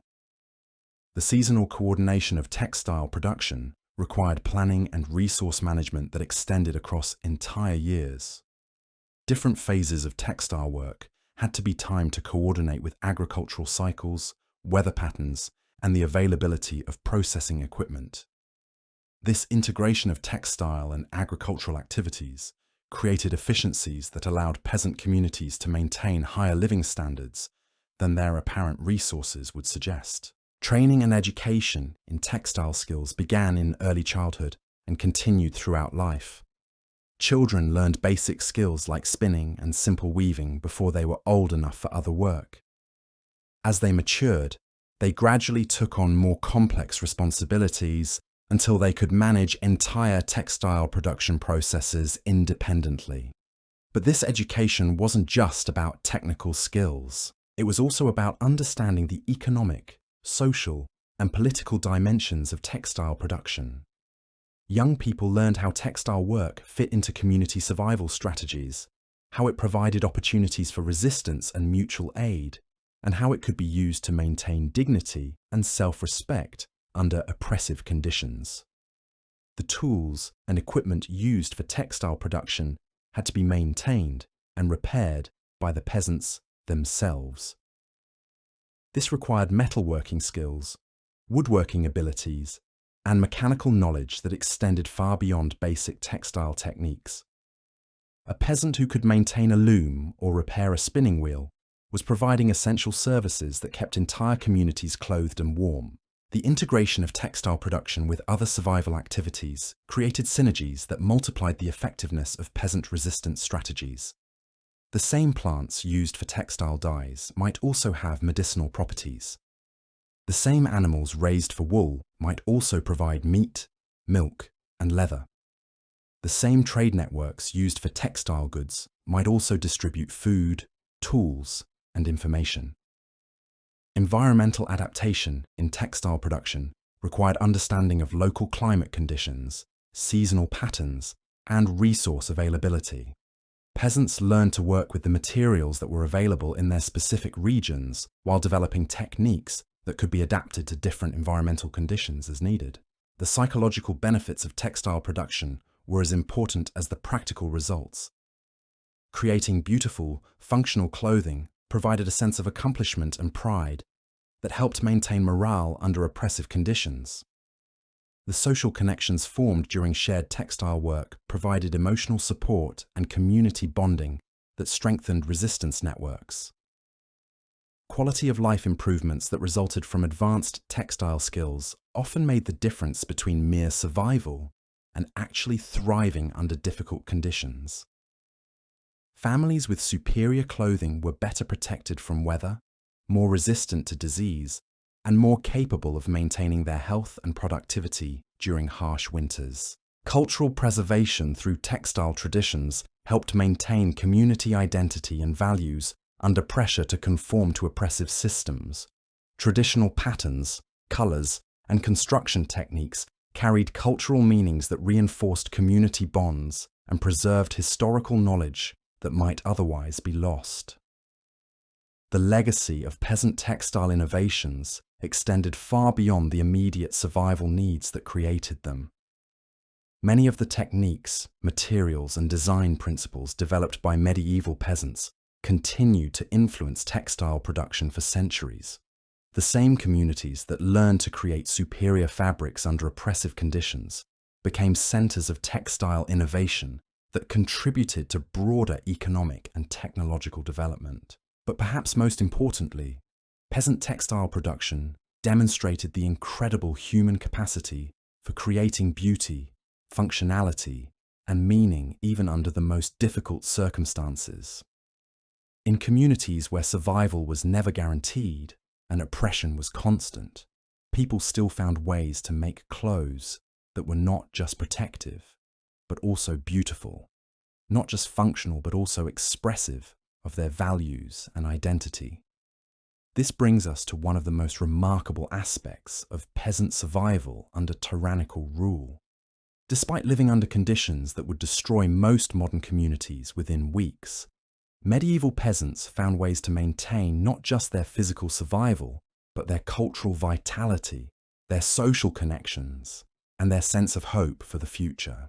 The festivals and celebrations that peasant communities maintained during periods of oppression weren't just entertainment or distraction.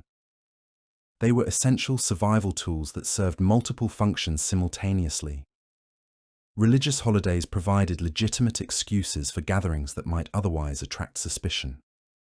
Seasonal celebrations created opportunities for communities to assess their collective resources and plan for upcoming challenges. Wedding feasts and funeral observances strengthened social bonds that were crucial for mutual aid networks. But these celebrations also had to be carefully managed to avoid appearing too prosperous or too well organized to official observers. Communities learned to create events that appeared humble and spontaneous while actually requiring sophisticated planning and coordination. A harvest festival might look like simple peasant revelry, while actually serving as a regional intelligence gathering conference. The music, dance, and storytelling that accompanied these celebrations carried information and cultural knowledge that couldn't be transmitted through other means. Songs that appeared to be traditional folk melodies actually contained coded instructions for various survival strategies. Dances that looked like simple entertainment were actually training exercises for coordination and timing skills that might be needed during emergencies. Stories and legends that were told during these gatherings served multiple educational functions. They preserved historical knowledge about previous crises and successful responses. They provided moral guidance about when resistance was justified and when submission was necessary.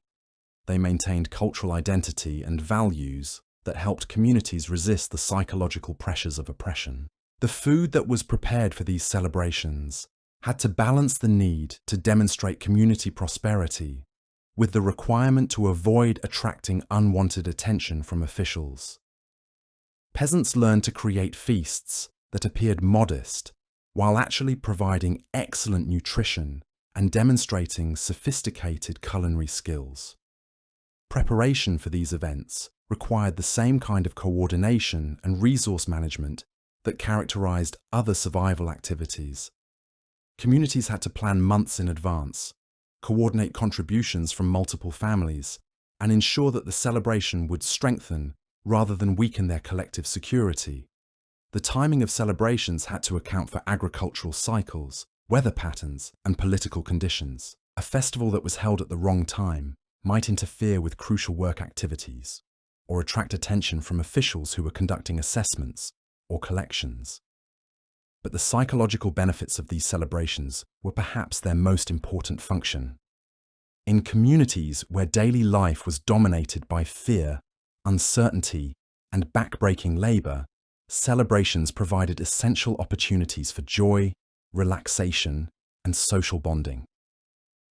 They reminded people that life contained possibilities for beauty and happiness even under the most oppressive conditions. The children who participated in these celebrations learned essential lessons about community values, survival strategies, and cultural identity that couldn't be taught through formal instruction. They absorbed knowledge about how communities could maintain their humanity and dignity, even when external pressures seemed designed to crush both. The elderly community members who played central roles in organizing and leading these celebrations served as repositories of cultural knowledge and survival wisdom that spanned multiple generations.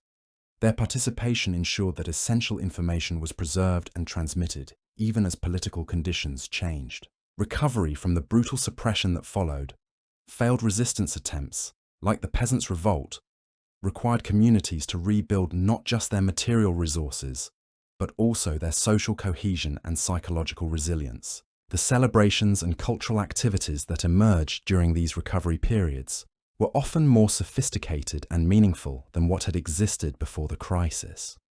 This pattern of destruction and renewal, of oppression and resistance, of despair and hope, characterized medieval peasant life in ways that modern people struggle to comprehend.